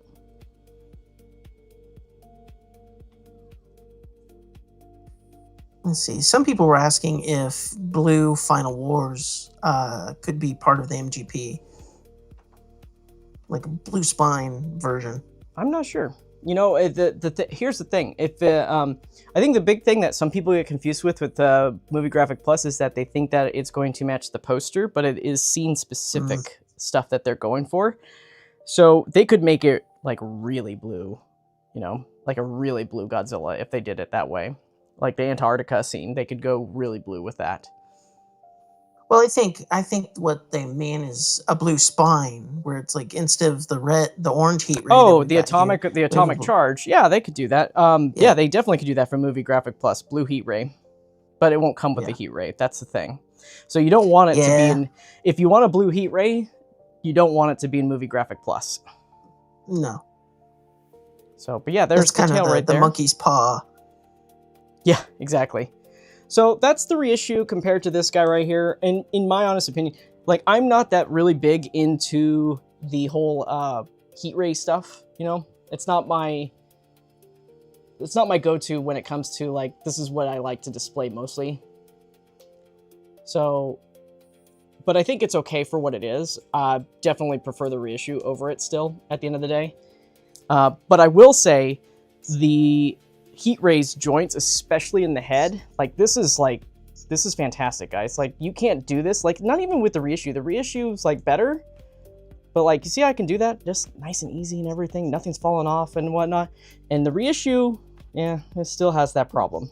As soon as you have it look down, it's better than the original. The original, like you still have to move it by the neck, but yeah, it just doesn't. It doesn't stay together. It doesn't. Yeah, and that's because of this loose piece right here. This piece, it's just so loose. Like if I can tighten that point up, it won't be so bad. But like when I originally reviewed this actually was a lot tighter originally. But yeah, so as far as looking down, yeah, forget about it. On the reissue right here, forget about that. You got to move the neck down to move down with it. And that's what happens. As soon as it disconnects, then you try to reconnect and it falls right off again. So basically, you're going to need patience, right? If you got this guy right here. But this one, not a problem. Look at that. Not a problem at all. So if that bugged you on your original reissue and everything, you'll be happy. You'll be delighted with this right here. This is a lot better than this right here. This is going to need Kiki fix right now. I didn't Kiki fix it before because it was fine, but since it's been out and everything, yeah, it's going to be, it needs a... It needs it. Somebody was just asking, how do you tighten the ball joints? CJ Kiki fix. Kiki fix. Yep, Get your Kiki fix. Right here, this stuff right here, guys. You can get it on Amazon. This stuff is wonderful. It lasts a long time. I've had this for like 3 years.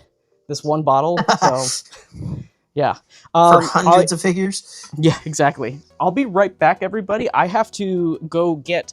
here's the thing. I've run out of room in places for keeping like reissues, so I kind of stick them in a different area, and they're in a different room. So I have to go get the reissue... Or sorry, the original of this guy. So I'll be right back. Oh. It's just you and me, chat.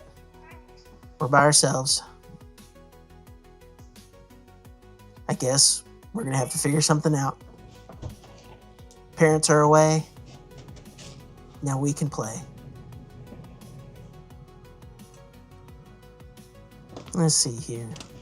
Oh, yeah, Growly, your comment about we can have a blue heat ray made. Yeah, but Toho does know. I guarantee you, Toho does know that there are people who sell beams. They just don't do anything about it. So... yeah, we're unsupervised! Oh no, I'm kind of looking at these two figures. I like the heat ray. I do wish that the skin was painted a little nicer. I like the reissue skin is like significantly better. But I don't mind, you know, they spent all the effort and time on the spines for the heat ray, and I think that's more important. I could play with really cool Godzilla toys. Yay! We all can. Best time of playtime.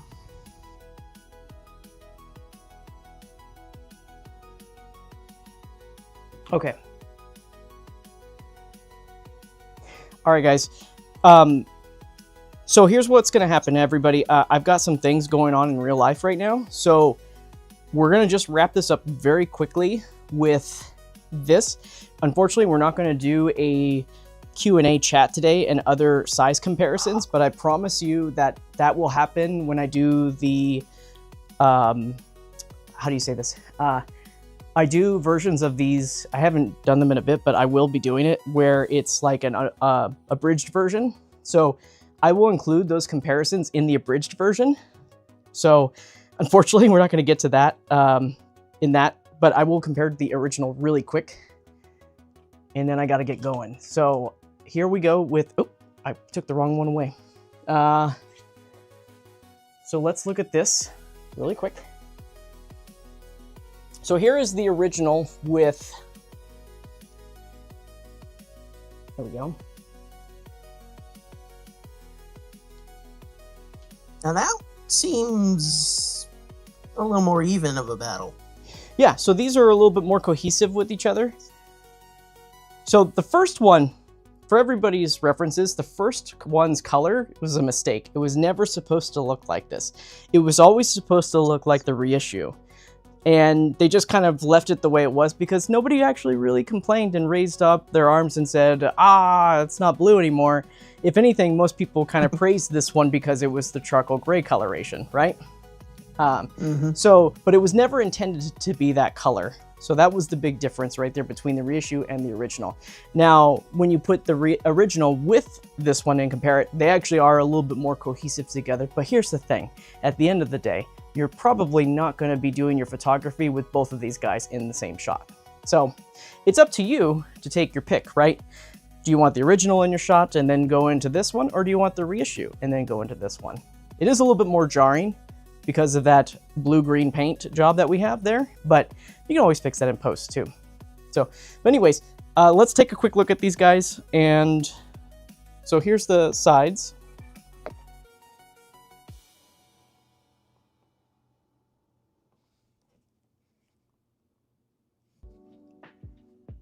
And then here's the back.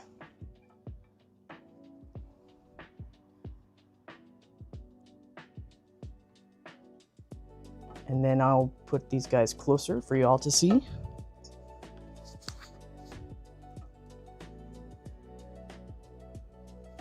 All right. The nails look brighter on, or the feet look brighter on the first edition. And the first one's it's a complete matte paint job. There's no a top coat. There's no actual semi-gloss paint or anything like that. No shading, yeah. The feet, the paint on the feet is similar to the reissue, although it is brighter on the tips. So kind of goes. It's kind of like they wiped it off or something. And then here is the side right there.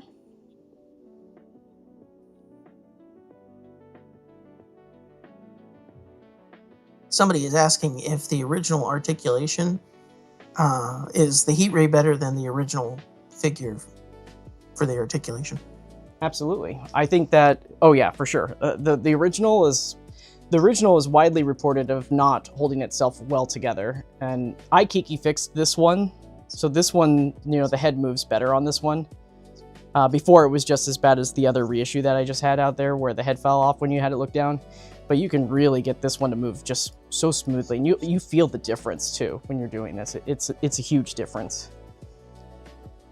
So I highly recommend the articulation on the new one for sure. And the joint tolerance. The joint tolerance is just great, except for the hands. The hands seem to be a point where it's not so great on the newest one. Yeah, that seems, Right. and it seems like something that I've seen with other people who they've unboxed. Even you could see even like Godzilla box video where the hands were already popped off and everything.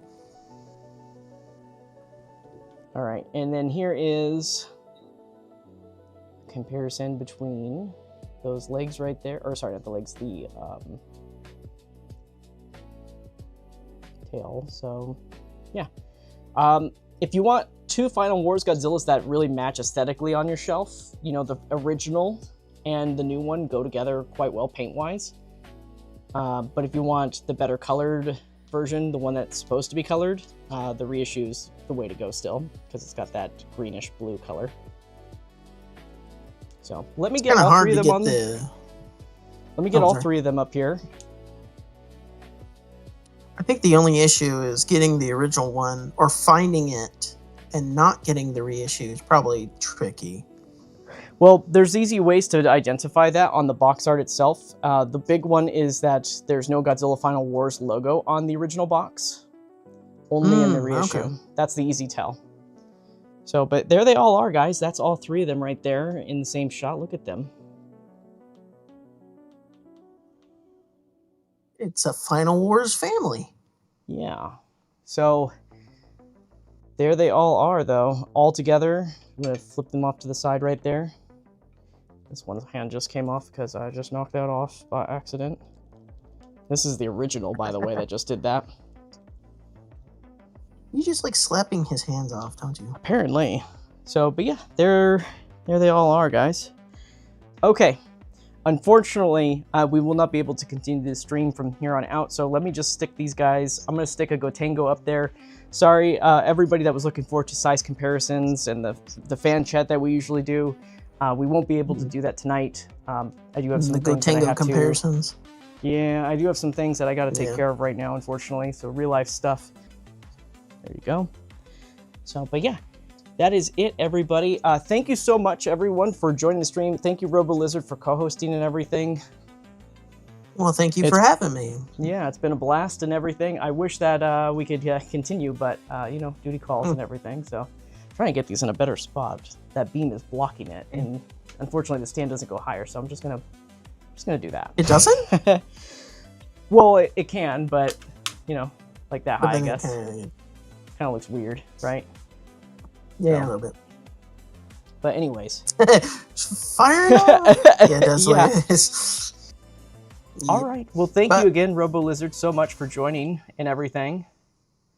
Well, I appreciate you having me on, man. No problem, man. Have a good night, everybody, and look forward to some photo variance comparisons in the very near future.